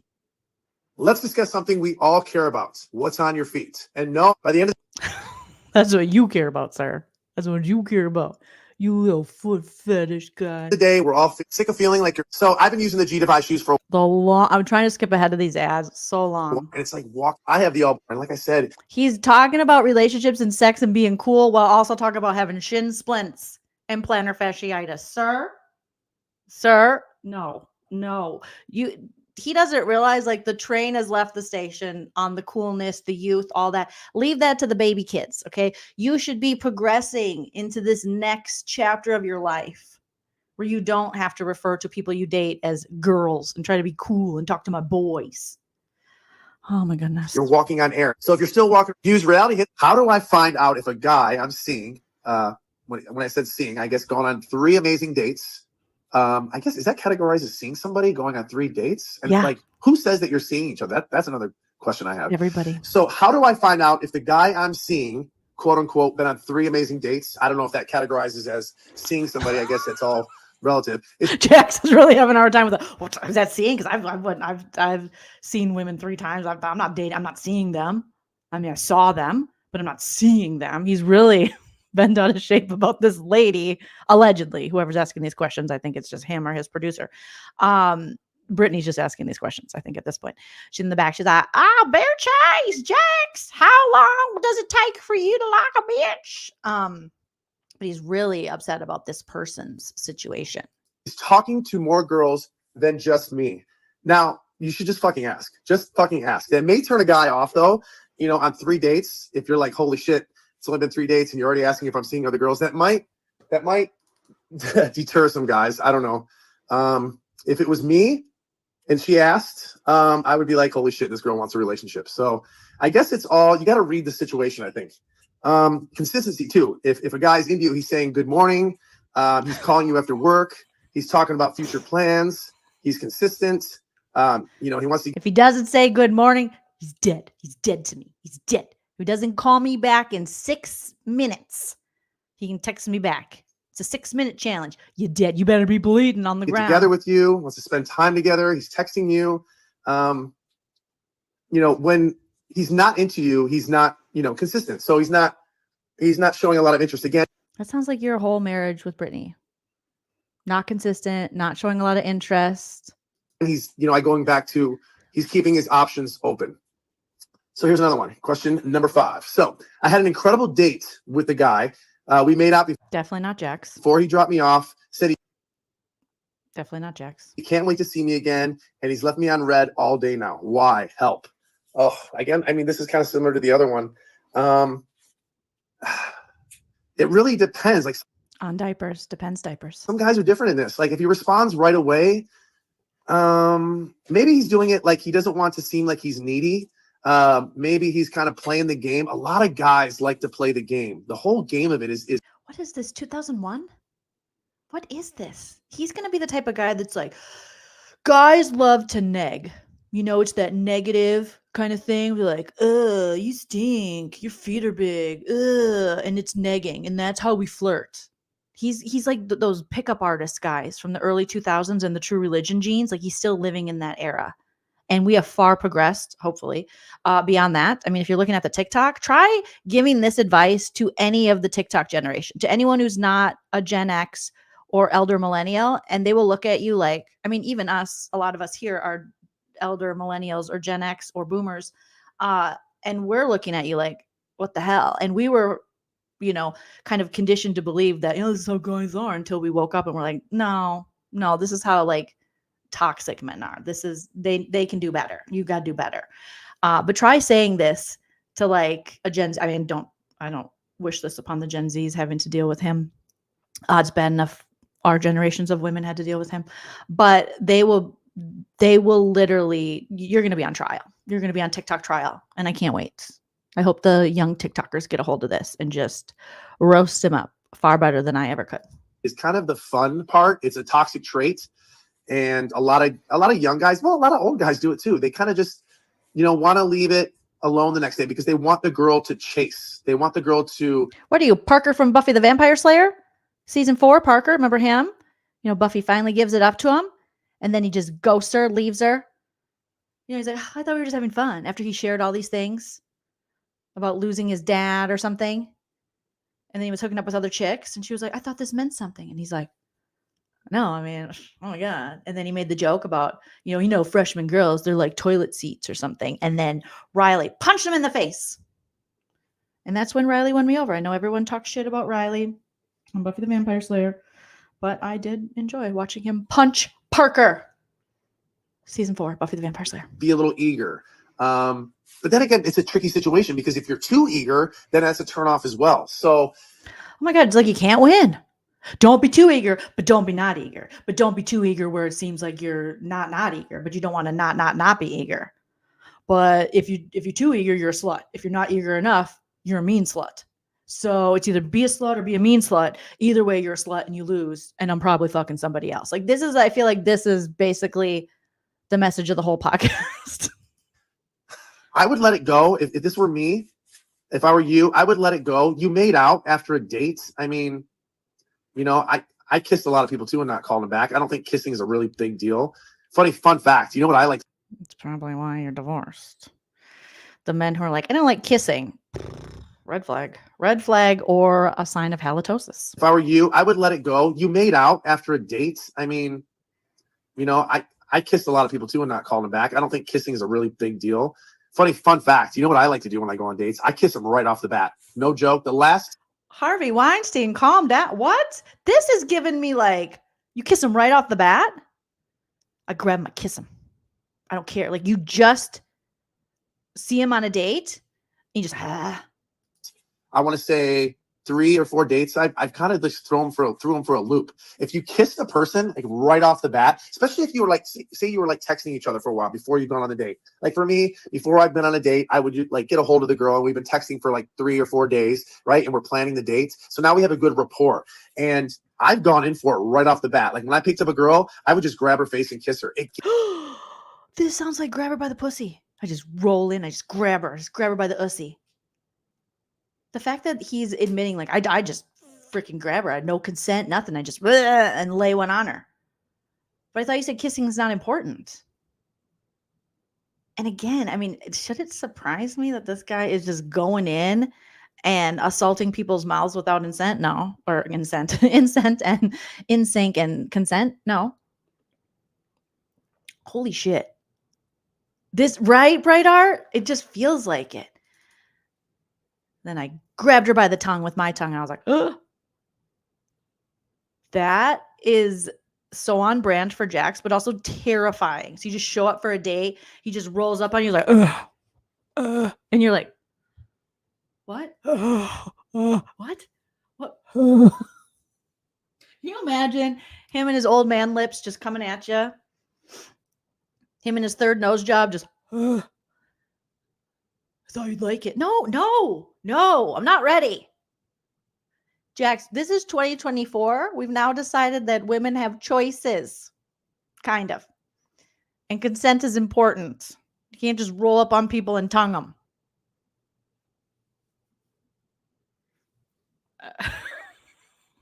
You want to go on a date? Sure, I'd love to. You got back to me in 10 minutes. I'll meet you at Cheesecake Factory because I don't want to seem like I like her too much.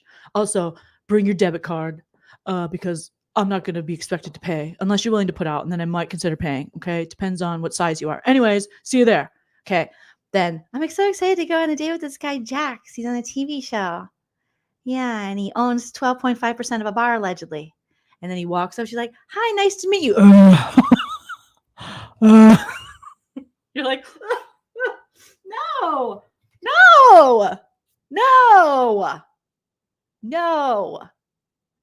Stop it. This is crazy. Jax, you're gross. It's that like nervousness out of the way. For me, we need to see the dates list. have been so much better I think if you Keith was kiss them probably there. right off the bat. Now that may scare some guys away if you just go up and kiss them like that. But he's telling women to do this to guys. Don't do it. Don't do it. Oh, don't do it. Don't do it. You're going to go to jail. He is setting people up to go to jail or a Diddy party, like Julia's saying. Very bad. for a guy and taking that initiative and just, planting one right away, I haven't had a problem with it yet. Again, I haven't done it in 10 years, but it throws them off, but it really makes the date more comfortable. Like you're more relaxed and it almost seems like you've been dating a while. So there's a little thing for you, a little hint. I mean, who's more relaxed? If you assault my face, if you accost me like, "Wah," and I'm gonna be like, I'm not relaxed. I want to go home. I definitely am not relaxed. It's worked for me. So I don't know. What are the biggest red flags women need to look out for in men? Again, this is my opinion and this is what I think. So if he tells you he wants to keep his options open, that's a big one. If he wants to conceal, all right, he wants to keep away his friends from you, from meeting your friends. He only wants to hang out with you at his house. He goes out of his way to avoid PDA. He only wants to hang out with you at his house. Like he doesn't want to take you out in public. Is that what you're saying? A lot of guys do that. Jax did that with Brittany. I don't remember them PDA, and he'd be like, ugh. Especially if they're like around their friends or there's around other girls. If he's avoiding PDA in front of other girls, that's a huge red flag. Especially if he's already giving it to you everywhere else. But if there's other girls around, he doesn't do it. Yeah, you might want to end that. If he hides things from you, here's another one, a big one, and you should know this right off the bat. If he still loves his ex-girlfriend, that's kind of something you want to find out in the beginning when you're kind of on the first. Ding, ding, ding. Stassi, paging Stassi. Convince me this man isn't still in love with Stassi. It'll never happen. Hello, Stassi? Hi, it's Jolene calling. Yeah, your toxic ex-boyfriend is still spreading his toxicity. Be careful. He might just come up to you and kiss you on the mouth. Oh, God. First 3 dates is get to know how long their last relationship was. Because you can technically be a rebound. You can. Yeah, that's always good advice. Hello, nice to meet you. Shall we sit down? No, not yet. How long was your last relationship? Are you still in love with her? Okay. Do you talk to her? What's her name? How much did she weigh? How much did she make? Why did you break up? Did you cheat on her? Did you like the size of her areolas? Like what? So the first thing you're supposed to be like, I would like to talk about your previous relationship. Mm-hmm. Oh my God. Technically still love his girlfriend. He's just going through the motions and trying to keep his mind occupied by going out with you. So get that out of the way quickly. Find out when he dated somebody last, how long the relationship was, what went wrong. I know it's a lot to ask in the beginning, but I would wait till like date 2 or 3 and kind of get a little bit of a background on his dating, because then you can really save yourself a lot of time and trouble. Keeping them close, but far enough away, giving him hope. And this kind of goes along with breadcrumbing. We got into that last week where, again, this guy is kind of keeping his options open. He's got a roster. We keep going back to the word roster because a lot of guys like to keep their options open. But they also want to keep you around in case the other girls are busy that night. So oh my God, you can kind of tell when he's doing that. A guy criticizing you on everything. Now, if he starts criticizing you on everything, that's because he's too much of a pussy to break up with you. And this is why these men don't date women their age. Because I feel like and he'll, I think, admit this. It's easier to take advantage of, someone less experienced and younger. It's easier to lie to them. And this is why women their age, it's not, they'll obviously they're like, I'm attracted to younger people, which creepy, but they can't have a successful relationship with a woman their age or older because we're onto you. We see this game going on. Okay. And this weird, who would deal with this man at 67 years old talking about having a roster? And this is what guys do. Is it? I don't think so. I think you've been in LA too long. I think you have a lot of emotional issues. You have a lot of issues you need to work on. And that stay at the facility, I don't think it worked, buddy. I don't think it worked. So, no. That's why he wants you to break up with him. That's the only. Is that what you did with Brittany, buddy? Only reason I can think of that one when a guy criticizes you. That's what you did with Brittany. He's too much of a pussy to break up with you, and he doesn't know how to do it, so he's waiting for you to end it. Then he can blame it on you. That's exactly what that means. Is that's like, I haven't done that. I've gotten in arguments with my wife on things, but that's over time. That's over years. But if he's doing that right off the bat, yeah. You were doing that right off the bat to Brittany. You were criticizing her from day one. That's a really bad sign. Oh my God, he's a walking bad sign. What are the best compliments to give a guy? Shut up. Stay away from me. Don't kiss me without my consent. The best compliment to give a guy? You're nothing like Jax Taylor. Gosh, this is such a good one. And I talked about this, and I don't want to get too much into, I'll just say my relationships, what I like. You've basically been describing all your relationship with Brittany and all your relationships before it. So what are you talking about? I'm not a material person. I don't.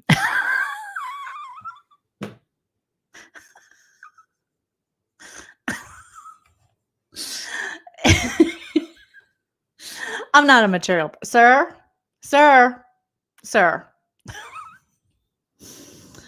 Oh. I don't need things. What I need, what makes me feel good. And again, I don't need saline. I don't need silicone. I don't need things. Mm-hmm. Be wrong, but I, boost his ego, boost my ego, make me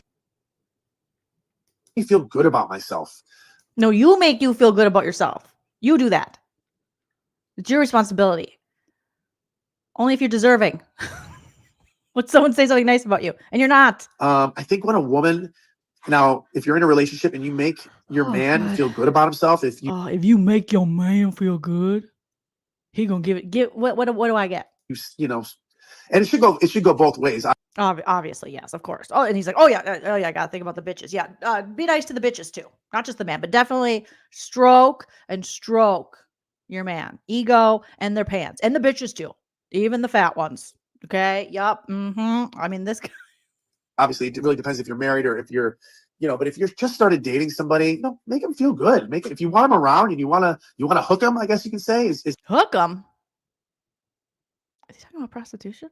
Make him feel good about himself. When I was married, it was the little things. It was right. I like when I get up in the morning and there's notes left. I like when I get up in the morning and she leaves her saline tits on the counter for me to play with. Yeah, that's what I like. Text messages. I like when she lays out my Adderall. She crushes it ever so gently and lays it out in nice lines. That's just my preference. Is saying, how are you doing today? I miss you. What do you want to do for dinner? I'm thinking about, cooking dinner tonight, but do you want to go out? I'm thinking about jumping in the pool and forgetting to swim because I'm married to you. Definitely jumping in the pool and forgetting how to swim. You look good today. Like, get interested in the things that he likes, even if it doesn't. Himself and his looks. You look good today. Get interested in the things he likes. He likes himself. Interest you. Fine if he likes a certain sport. Sports. If he likes a certain TV show, do your research. He's not going to do it, but you should do it. Research this man. You should definitely Google Jax Taylor before you go on a date with him and listen to this episode. And if you still want to go on a date with him, call a hotline, therapy hotline, get some help. Okay, stop it. Get some help, like Michael Jordan said. Research. If you want to do the work, do your research on all this stuff and find out what he likes. It goes a long way. I'm telling you guys, the little things like the notes and the. Well, if you like that Brittany left you the notes and the text messages, why aren't you still together? If it goes such a long way, it obviously doesn't go that long. Text messages. Excuse me. If you're in a relationship, it might be a little too much in the very beginning of a relationship. But if you're in a relationship, girlfriend, boyfriend, married, do these things. I'm telling you. You're telling us, but yet you're sitting here filling out your own divorce papers. It is life-changing, and it makes your day so much better, especially if you get in an argument. Say you got an argument the night before and the next day, I'm sorry, I was wrong, or even if he was wrong, you can say, I'm sorry, let's squash this. I'm sorry you cheated on me, Jax. I'm very sorry that I got mad at you for sexting other women or calling someone on your roster or being friends with women, even though you said you can't be friends with women because you just want to sleep with them. I'm sorry that upset me. You're a wonderful man who needs a CPAP machine, allegedly.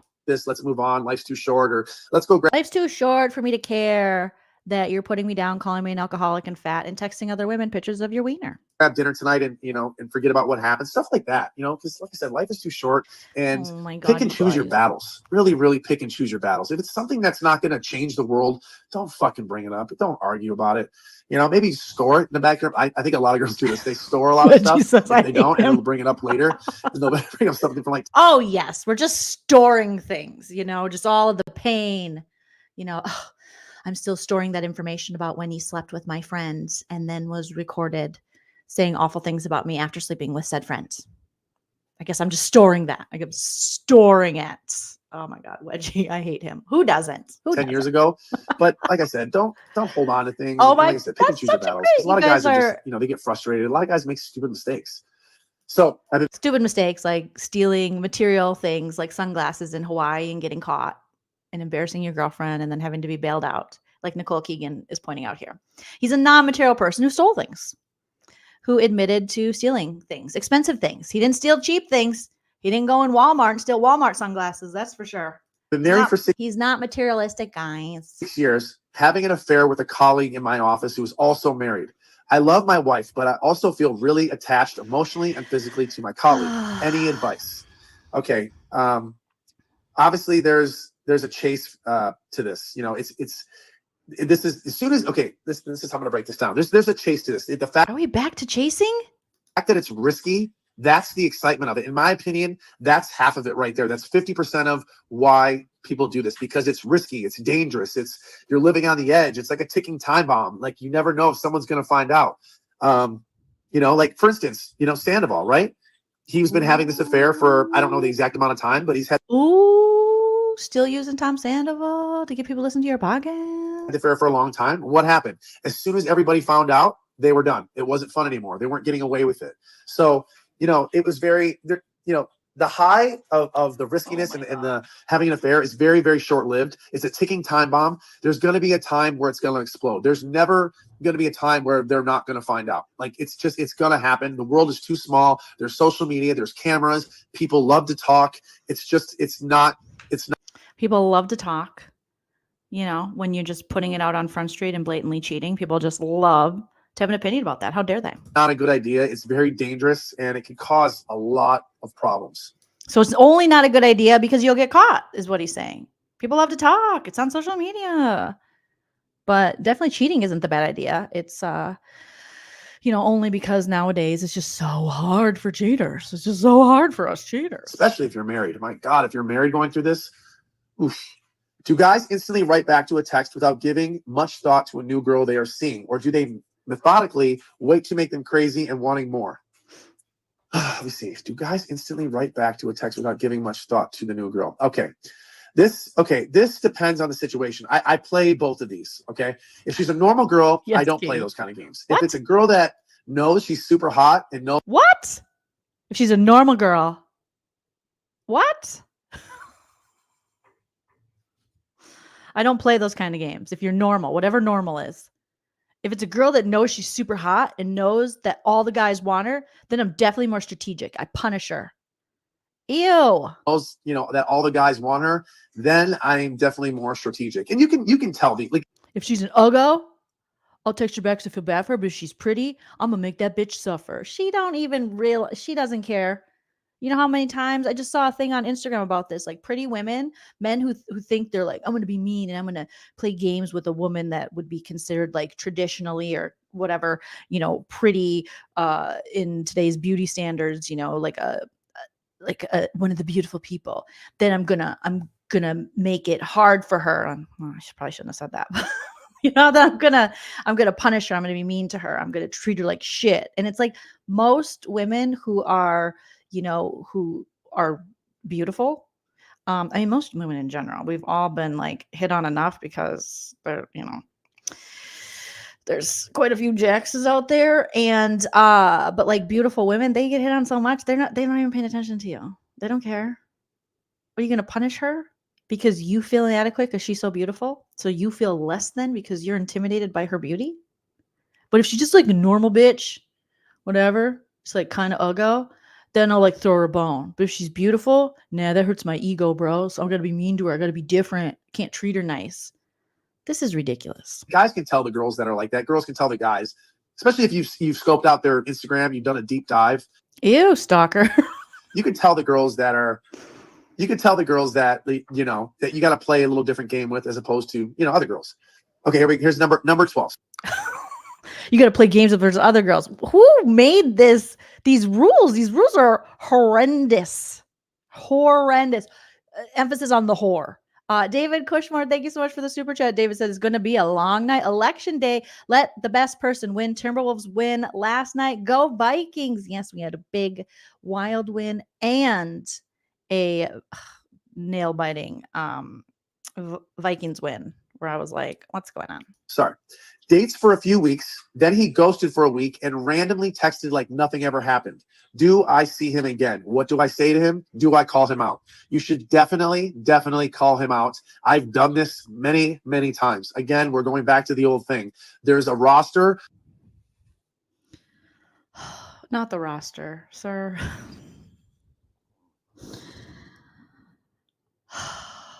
There's another girl that he was interested in before he met you. He was playing that situation out. Maybe it didn't go right for him. So that's why he was leaving you kind of, I don't want to say on the red, but he was leaving you. He was leaving you on the red. He was leaving you on your period.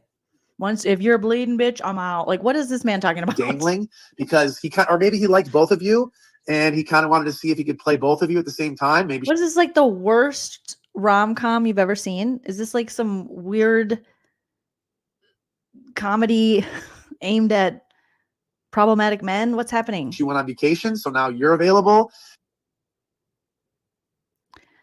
Do you ever just let your wiener sleep? Do you ever just give him a couple days off to just nappy nap? I mean, I know you did with Brittany because you guys weren't having the sexies, but I'm sure you were having sexy somewhere. But do you ever just let him rest? Let him maybe he needs to go into an inpatient, but not he can't go in. He's, you know. This is rough, guys. There's a lot of different reasons, right? but I've It's definitely all done this, horrible, and guys. yeah, you should call him out. Like, I think if I was a girl, I would call his ass out. And, you know, it depends on how you feel. If you want to give him a chance, great. But, Great. you know, I've dealt with both. I've had both responses. I've had girls, you know, be like, oh, it's fine or whatever, or get over it. They give me a little bit of a hard time about it. I can't remember if a girl ever said, yep, too late. I don't think that's ever happened to me, to be honest. I think most girls just be like, it's fine. Or they're just like, you know, they'll crack a joke and whatever. I don't think that ever happened to me. Ladies, please, I beg of you, please. Women in the world, do what you want. However, listen to this, what he's saying. And don't give him any joy in life. He deserves none of the joy that the lady brings with her. Okay? Leave him on not even read, not even on delivered. Leave him dead. Leave him as if he's never born. Okay? Leave him on you can't see me. Like, no. Okay, so I'm currently being ghosted by a guy I really like. How do I deal? This isn't awful. I'm heartbroken. He made me This is Brittany's question to Jax. feel like I was the one. Oh, Jesus. Again, oh, I hate to admit this, but I've done this. No. Especially in my youth. We would have never It's guessed. again like, and I don't know if I'm going to get myself in trouble for saying this, but guys tell girls what they want to hear. You know, a guy's not going to tell a girl, you know, be off cold, because guess what? You're not going to sleep with them. But if you tell her everything she wants to hear, I want to. How did you get to this big ass age and you're still out here like a damn high schooler going, well, if I die, she's not going to sleep with me. She's not going to sleep with me. If I'm not mean to her, if I get back to her right away, she's not going to sleep with me. What is wrong with this guy? Yes, his first guest was Andrew Taint. Yes, at least that's a better way to say it. Leave Jackson rotten hell. Okay. Bear Chase, Jax, you better rotten hell. Oh my God. Meet your parents. You're so beautiful. Let's go get dinner. Let's go away for the weekend. He's love bombing you right there. First of all, that's love bombing, because that's what you do. Which we learned last week. And he wants to. Which we learned. No, you learned last week. We knew about love bombing, dumbass. Well, he wants to get in your pants. So that. What is this in the pants? Am I back in like an awful 80s movie? He wants to get in your pants. What if she's wearing a skirt or shorts or nothing at all? Is which you don't deserve. A very easy way to do that. And a lot of girls, I feel like the younger ones especially that don't have a lot of dating experience. Predatory, Jax. He's admitting to it. They fall for this hook, line, and sinker.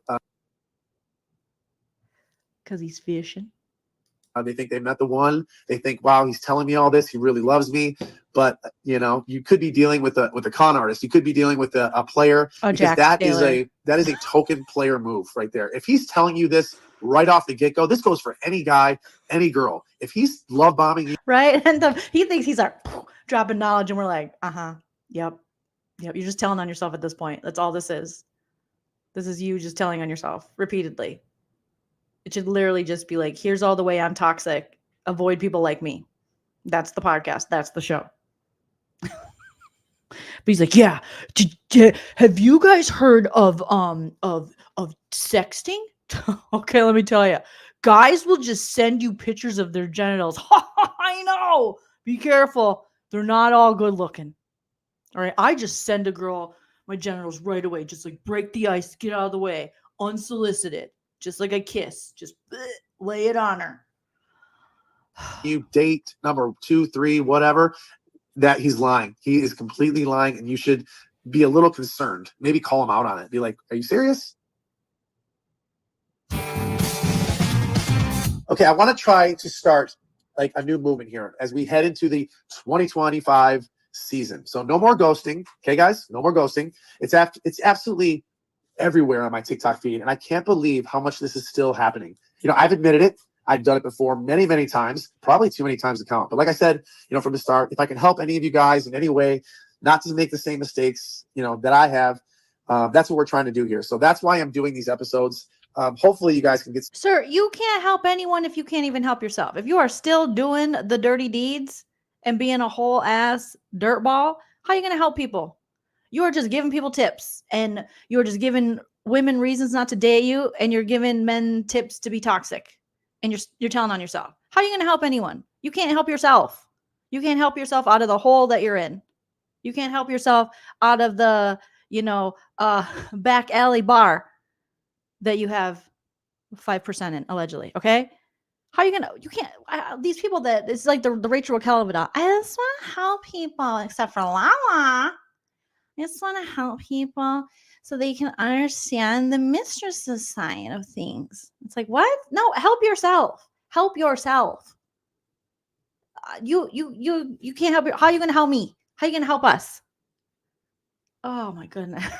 Some stuff out of this, and yeah, hopefully you guys can get something out of it when you go on your next date. So it takes 5 seconds. Right, Kat? Okay, to give a woman some clarity, right? Write this down if you need to. I had a lot of fun together, but I'm just not able to give you what you deserve right now. And I just want to be honest with you.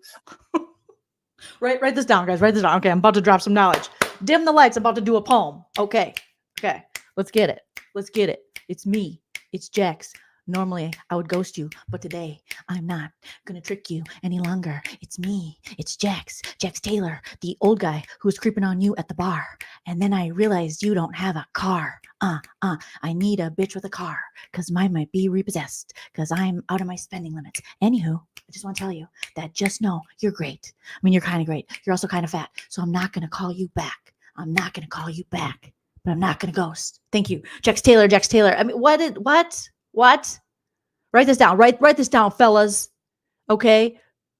Give the woman a little bit of respect. Say, listen, I had a lot of fun with your vagina, but I'm just not able to give you what you deserve right now because them little blue pills, I go through Optum. They send them to me in the mail. And it seems like everybody will be wanting the little blue pills because they're also in their 80s, 90s, and today. So they're out of stock. So until I get my blue pills back, SARSies, can't be rolling with you, bitch. Okay, I just want to be honest with you. It's not my problem. It's your problem. Also choose life. Like, what is this man? What's he talking about? I know it's hard to say this because I feel like I've gone back and forth with this with girls, but it's better to be honest. What? Whoa. Psh. We had no idea. Did you guys know that it was better to be honest? Did you know? Right, Miss T? It's your classic. It's not you, it's me. But for real, it's Jax. It's always going to be Jax's fault. You'll feel better about yourself, and she might be mad, but she'll definitely respect you. No, she won't. I won't respect you. No. And when you say this, gosh, this is it's just good to say this. It's just a. He's acting like this is like a hot take, like this is a controversial topic. I mean, it's hard to say this, guys, but it is better to be honest with the woman. Oh, I know I'm gonna get mixed reviews on this, okay? But it is honestly, it's just honesty is like the right thing. I know it's. I go back and forth in my head, like, is it though, sir? What the right thing to do? You're probably not going to go any further than that. But then again, there's some girls who would love this, like because it's a game. Add her to the roster and the chase. See, he's gonna bring up the chase again. Now you're a chase. Now you're a game. Now you're a chase. Now you're a game, and bitches love a chase. No, we don't. Now you're a project for this girl. So we don't. Oh my God, please stop that. Harmful stereotype. This harmful narrative that women want a project. We want to fix yours. We don't want to fix you. It's just unfortunately so many of you come with all your parts all over the place. We got to put you together to just have a relationship. But believe me, I do not need another project. We talked about this earlier. I got ADHD. I have so much shit on my list I don't get to. Fixing you, I can't because you're like 60. I've had that too. I've been honest with girls. I said, you know what? This is just not right for me. Believe it or not, I've done this a couple times. Prove it. Name them. We need receipts on that one. I don't believe it. And I've had women use this as I'm gonna get them. Now this is a game. Okay, so let's put an end. Okay, let's put an end here to ghosting. Women definitely deserve better than that. This is his big campaign in 2024. All the attacks on women. And he's like, you know what? Okay, body autonomy, all that stuff, bodily autonomy, I'm not interested in. Let's stop ghosting these bitches. Let's stop ghosting them. They deserve a little better. Tell them that you don't like them. Say, I'm not attracted to you. You're not an attractive person. You don't make my boomerang go oong. I don't want to oingo boingo you. This is his big, speaking of election day, this is his big platform where he's like, I, Jax Taylor, am urging you today to vote no on ghosting women because they kind of, sort of deserve better. Thank you. And as men, we need to uphold better character, and be more responsible. He doesn't even believe this. Can you tell that he does not believe this? He's like, and I guess, better character. Okay. If you're playing a character, is that what character is? No? Okay. Be more responsible. I mean, technically the woman should be more responsible, but okay. And ghosting really is disrespectful. He can't even say it. You guys. Oh my God. More respectful. Ghosting is really disrespectful. It's selfish. It's emotionally immature. No matter what your age or situation, it's just a terrible say thing no to do to any person. And let's please put a stop to it. I know ghosting is a new thing, and it's it's not really a new thing, but the word ghosting is. I literally just learned all this new terminology within the last month. Oh my God, Grandpa, what is going on? Grandpa Simpson, what is happening here? You just learned to go. I don't believe that. I don't believe that. Take a nap, drink an Ensure, change your diaper, read a book, do better. Do better, sir. And for women, ghosting is absolutely disrespectful. What? Thank you, Jax. I had no idea. I was just loving getting ghosted. Also, I'll be honest, I've ghosted people. I'll ghost because I don't know if you know that there is a problem out there with rejecting men. That's how we get watch a Dateline episode, watch any of those true crime, and it usually comes down to some form of rejection. That is why the ladies are no longer living. All right. So I do that as a form of just preservation. Because have you ever tried saying no to a problematic dude before, or you're not interested? Good luck. Because whoa. They're gonna find you. So I say, women, ghost away. Keep yourself safe. Selfish. It's emotionally immature. No matter really what your age or situation is, it's a terrible. And honestly, I know I'm married, so my opinion might be null and void here. But if you ghost me, I don't care. Then we weren't supposed to be together. Just don't kill me. Ghost me. Like, I feel like he's speaking in like 20 years ago, and us women today are like, fine, ghost me, whatever. Just please don't, please don't take my life. That's all we're asking. Please don't hurt us. That's it. Don't take my rights and don't take my life. But you can ghost me. I can live through that. All right. But okay. Yeah. Married. Like, and this guy was married too. Like, end up is saying married with 20 years of dating experience. I love when he's like, well, I haven't done this in 10 years. Yes, you have. Yes, you have. Terrible thing to do to any person. So I'm not going to say try. I'm going to say put a stop to it, guys. It's just not the right thing to do. And for women, listen up here. I think you also need to ask yourselves, why are you crying over guys like this? Why are you giving men the power? Yes, women, listen to Jax. We need to ask ourselves, why are we crying over men like this? Why are we allowing men to destroy us? Okay?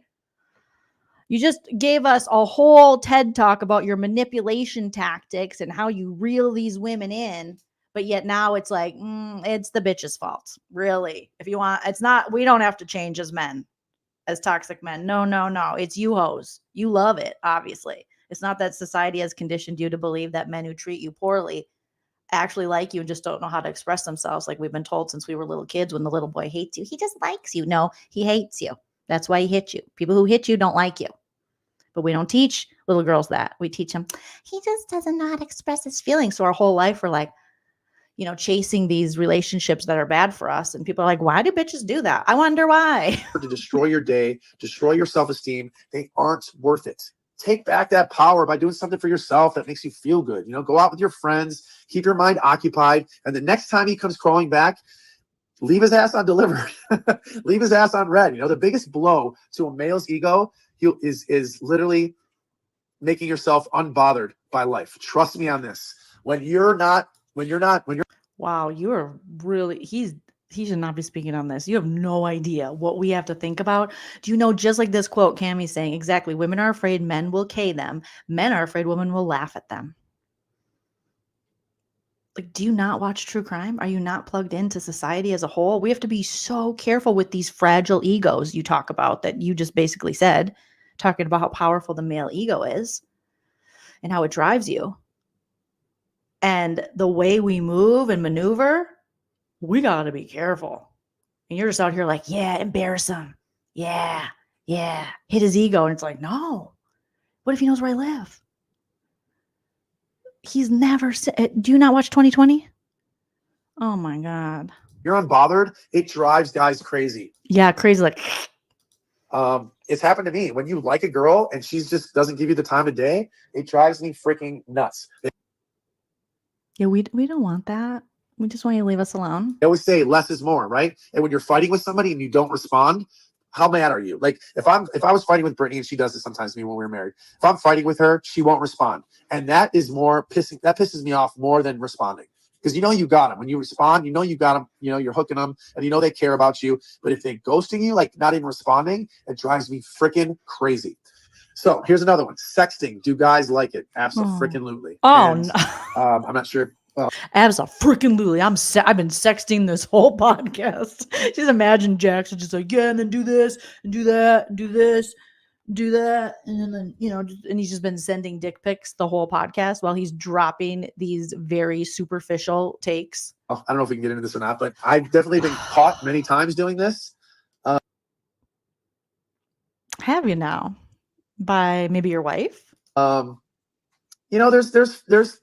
There's some fun into it. It's fun. It's foreplay. It's the new generation of foreplay, right? Because we all have our phones on us, right? You do. And if he doesn't get a vag pic in 6 minutes, he's done with you. You're dead to him. You definitely text people before you go on dates with them, right? Say, for instance, you met a girl at a bar, you get her phone number, right? You met her on a Sunday. It's now Monday. You guys are talking. You make plans to go on a date by Friday, Nicole. right? So Monday, Tuesday, Wednesday, Thursday, you're talking. Maybe you're having a couple drinks. Maybe it's late at night. You start getting flirty. You're kind of breaking the ice for that Friday date. So you're kind of, taking a chance and maybe asking them questions and what do you like to do, or what's, maybe, you can throw them off and ask them, sexual things. It's been done, and it kind of makes things a little bit more interesting. Before the first date? I thought you said don't give it up real easy. Men want to chase it. But now you're giving women saying, hey, yeah, maybe for the first date after you just meet them, yeah, start asking what you like to do, get sexy with it. This podcast is a mess. A guy I'm dating is suddenly pulling back. How do I handle this and get him back to being obsessed with me again? Well, I think you went a little too fast, too quickly. And yeah, again, be a slut, but don't be a slut. Don't be too slutty, slut. Because if you slut, too slutty, you're just slut's fault. This guy, how do you not hear yourself? This is so delulu. And I think probably you maybe gave it up a little too soon. Yeah, you slut. I hate to say that, but that's probably what that is. Girls need to like.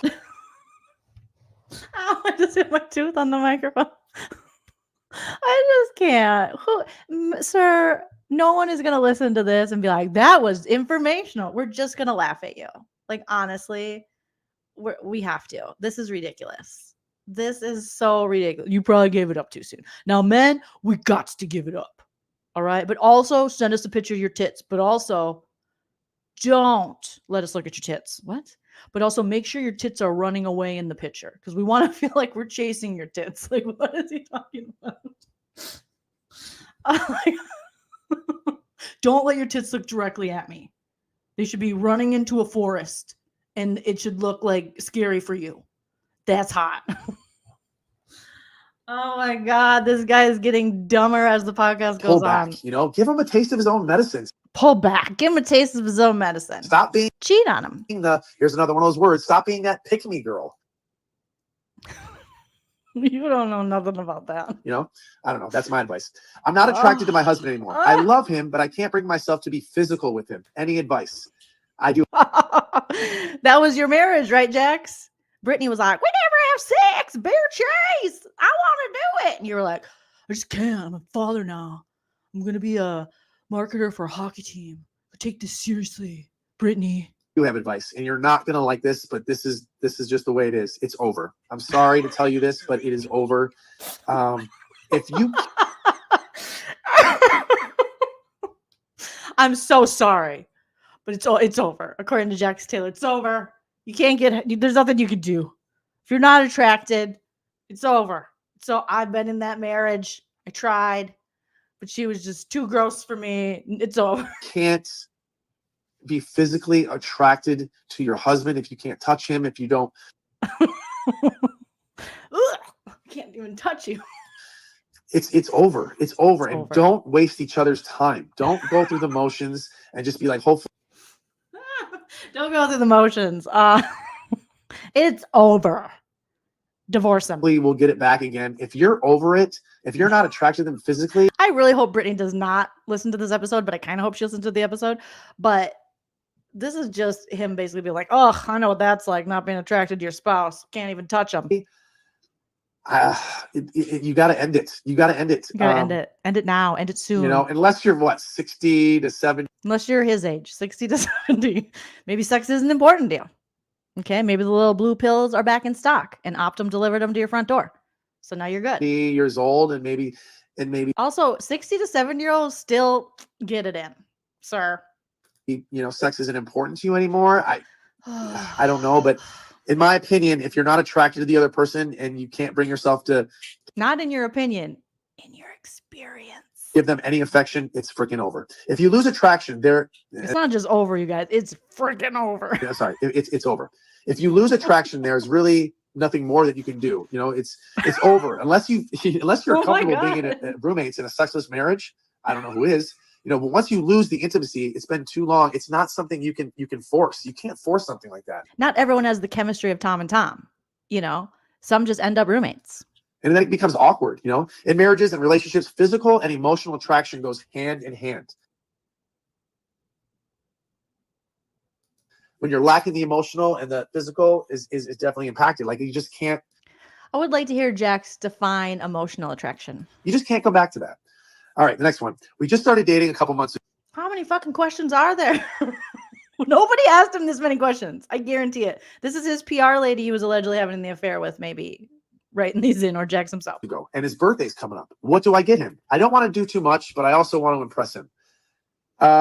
This is Jax is dating someone. And this is him going, listen to this episode, babe. And he's looking for himself for Christmas. For me, this is my opinion. This is what I would like. You know, call all his buddies. Oh my God, what are we? 17. Call his buddies. Hey, I'm having sex with your friend. Yeah, it's kind of new. I don't want to do too much. But what does he like? He likes sports and masturbating. So if you could incorporate sports and masturbating, yeah. And he likes to chase. So if you could chase him while he's masturbating, while a hockey game's on, that would be great. Okay, thanks, bye. Oh my God. Find out his favorite bar. If he likes a sport, maybe plan going to see a game. Definitely contact one of his closest friends, aka or / best friend. Maybe that could do something. Like I think that's what I would like if I was dating somebody and she called Tom Schwartz up and said, "Hey, I want to celebrate Jackson's birthday. I want to do something fun." She'll be on the phone for an hour, and then Joe Wenberg will have the phones tapped. It'll be a mess. And Tom would be like, "Oh, that's really cool. Why don't we go to his favorite bar and we'll all surprise him? We'll get some pizza." Or maybe he would suggest, "Why don't you take him to a hockey?" Then we'll go to Chuck E. Cheese and get some pizza. Then we'll watch hockey. Let him look at other ladies' tits and comment on them. Maybe touch them. And let him kiss you without consent. That's like what he likes to do. Like always, like call his boys. We'll get some pizza. Go to his favorite bar. Oh my God, grow up. Grow up. Grow up. I want some pizza at my favorite bar while I chase you while you're eating the pizza with your saline boobs out. Game. That's what I would like. So that's what I suggest. When is an appropriate time to pass gas in front of your significant other? Oh no. Geez, 6 months, a year, never. If you want to keep the romance alive, if you want to have sex with your partner ever again, never. Period. Point blank. Period. Okay, trying to help. Don't have natural reactions with your body. You can't have gas otherwise. Unless I'm chasing you, I only want her to fart in front of me if she's naked and I'm chasing her naked. Then she can fart. Other than that, disgusting. And we gotta break up. Sorry, guys, we gotta break up. My friend, can you love your girlfriend and cheat and fall in love with another woman at the same time? What? Who is asking this question? This is no woman is gonna. This is silly, you guys. This is the question. Trying to help my friend. Can you love your girlfriend and cheat and fall in love with another woman at the same time? He claims he loves both of them. Is this Tom Schwartz? Is this the original question that Tom Schwartz sent to Tom Sandoval when he was cheating with Rachel Raquel? He claims to love both of them, Jax. What do I do? 5, do you want to have sex with your partner ever? Tom has ADHD, so he gets really, remember when Schwartz was on Watch What Happens Live, he's like, Tom has ADHD, so he gets like really hyper-focused on vaginas. Again, never. Period. Point blank, period. Oh my God. Okay, trying to help my friend. Can you love your girlfriend and cheat and fall in love with another woman at the same time? He claims he loves both of them. Do you think it's possible he actually loves them both? Or does the relationship, or does he know the relationship is over with his girlfriend and that's why he went looking elsewhere?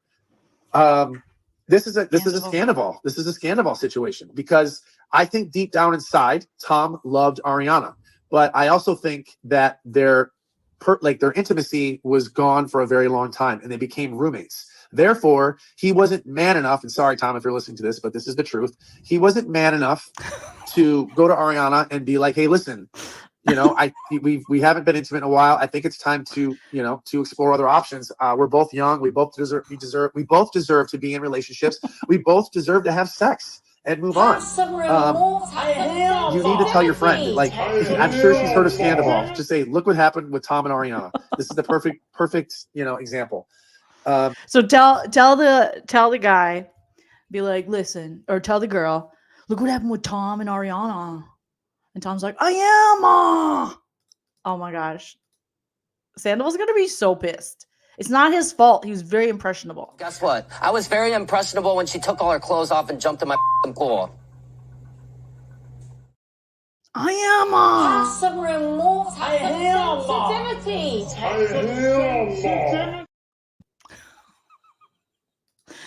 Oh, you guys. He's keeping his options open and, having sex with It's his roster. He's chasing somebody else. It's again, I've said this before. This is called the Madonna syndrome. And it's been in a lot of old movies like Bridgerton. Old movies. I think it's in Bridgerton. I think it's in The Tudors. I used to watch a show called The Tudors. A lot of old movies like Bridgerton and The Tudors. Those are not what. Oh my God, this guy. Or these oh my God, high-powered men, kings. Did he get tackled a lot? Did he fall on his head? What's happening? Princes. They would get married, right? They'd have their kings, princes, Tudors, Bridgerton. Very obviously not fictional. Wife who they put on a pedestal, but then they would have their mistress, their girlfriend, their girl that they would treat, not right. Let's just put it, politely, not right. They would use them, abuse them, take their aggression out on them, like physically, sexually, do things with them that they normally wouldn't do with their wife. That is called the Madonna syndrome. The guy wants to have his cake. Just dropping knowledge. Boom, boom, knowledge, drop, mic drop. Bridgerton, Tudors, back in the day. And he wants to eat it too. He wants to keep his cake. Let them eat cake. His options open and he can't commit. That's really the problem. Okay, guys, that was great. I'd love for you to. Well, that's subjective. I don't think it was very great. Choose what topic you'd like me to discuss on the next episode. None. Of In the Mind of a Man. I hope you guys are liking this. We're not. We're not. We're making it palatable, but you yourself, horrible. Very bad. This is awful. I don't like it. I don't want it to happen again. But if it does, I'll roast it. I want you to DM me. Maybe I'll post a... No, thank you. Because then we'll just get a dick pic back. We don't want to see it. Leave it alone. Poll on Instagram. But I really, really... You don't know how to do a poll. You said you weren't tech savvy. It's not going to work. Enjoy doing these episodes. It's so much fun. Not for you, not for us. I hope you guys enjoyed this. We didn't. We really didn't. And thank you guys for listening. I hope it didn't help us. We didn't like it. Boo, tomato, tomato, tomato, tomato. Boo, we don't like it. Nobody likes it. It's awful. That was horrible. That was the worst thing. Next topic says retirement. Seriously, Jax, you should be really like educating yourself on retirement, on 401ks, on putting your money away and saving for that, you know? But oh my gosh, I'm going to have to because this shit is ridiculous. This is ridiculous. Yes. Fun is very subjective, Jax, as Lisa's saying. Oh, Miss T said this was worse than time. It, you know, yeah, it was way more words. Not enough likes. And that's saying a lot. Tom's podcast is pretty horrendous. This one, Jax thinks he's actually doing something for the community and for the greater good. He thinks he's a humanitarian for dicks or something. I don't know. Cap says, did this really happen or am I in a cheese? We're all in a cheese dream. Okay. We should all be paid for having to listen to that shit. For real. I'm so glad we could all have some laughs together. You definitely do not need a cigarette, Katie says. We're all on shrooms. We're all on acid. That's how it is. You guys have been amazing. Thank you so much for joining me for this live today where we were able to listen to the next Andrew Taint in the making, Mr. Jax Taylor, or the OG Andrew Taint, if you will. Pamela, thank you for the super chat. Pamela says, thanks, Jolene, for making us laugh on what would have otherwise been a stressful day. I have a good I love a good no offense, all offense. I love you guys and that you join me and that you love this. Shout out to all my super chatters today. Evelyn, Brandy, Trixie, Reality with Krista Marie, Care Bear, Sasquatch, thank you for gifting memberships. Nicole Keegan, thank you so much. Wanda Lee, Pamela B, David Cushmore, and Pamela D. Oh, we got a Pamela B and a Pamela D. Loving the Pamelas. You guys are all amazing. Don't forget to smash that like on your way out. Leave a comment after the video posts. Let's think of a question we could ask. What was your favorite, and by favorite, I mean most ridiculous part of this podcast? Please put it in the comment section after the video post. Smash that like if you haven't already. Make sure you're subscribed. Feel free to follow me on social media at Joleen Lunzer on Instagram, Twitter, and the TikTok. Thank you, Laura, coming in with a very generous super chat. Thank you, Laura Warden. I appreciate that so very much. You guys have been just amazing, like you always are. And I'll be back tomorrow. And if there are other kind of podcasts like this, I do love roasting up a toxic dude. So if you know of other reality stars or other people within pop culture who are doing this kind of content that we can kind of roast and react to, feel free to send them my way. You can always message me on social media. Instagram's probably the best place to do that. Otherwise, you can email me, joleenreacts@gmail.com. That's joleenreacts@gmail.com. Again, you guys are all wonderful pumpkin spice babies. Take care of yourselves, and we'll be back tomorrow for more laughs. And until then, remember to enjoy yourself because it's later than you think. Bye.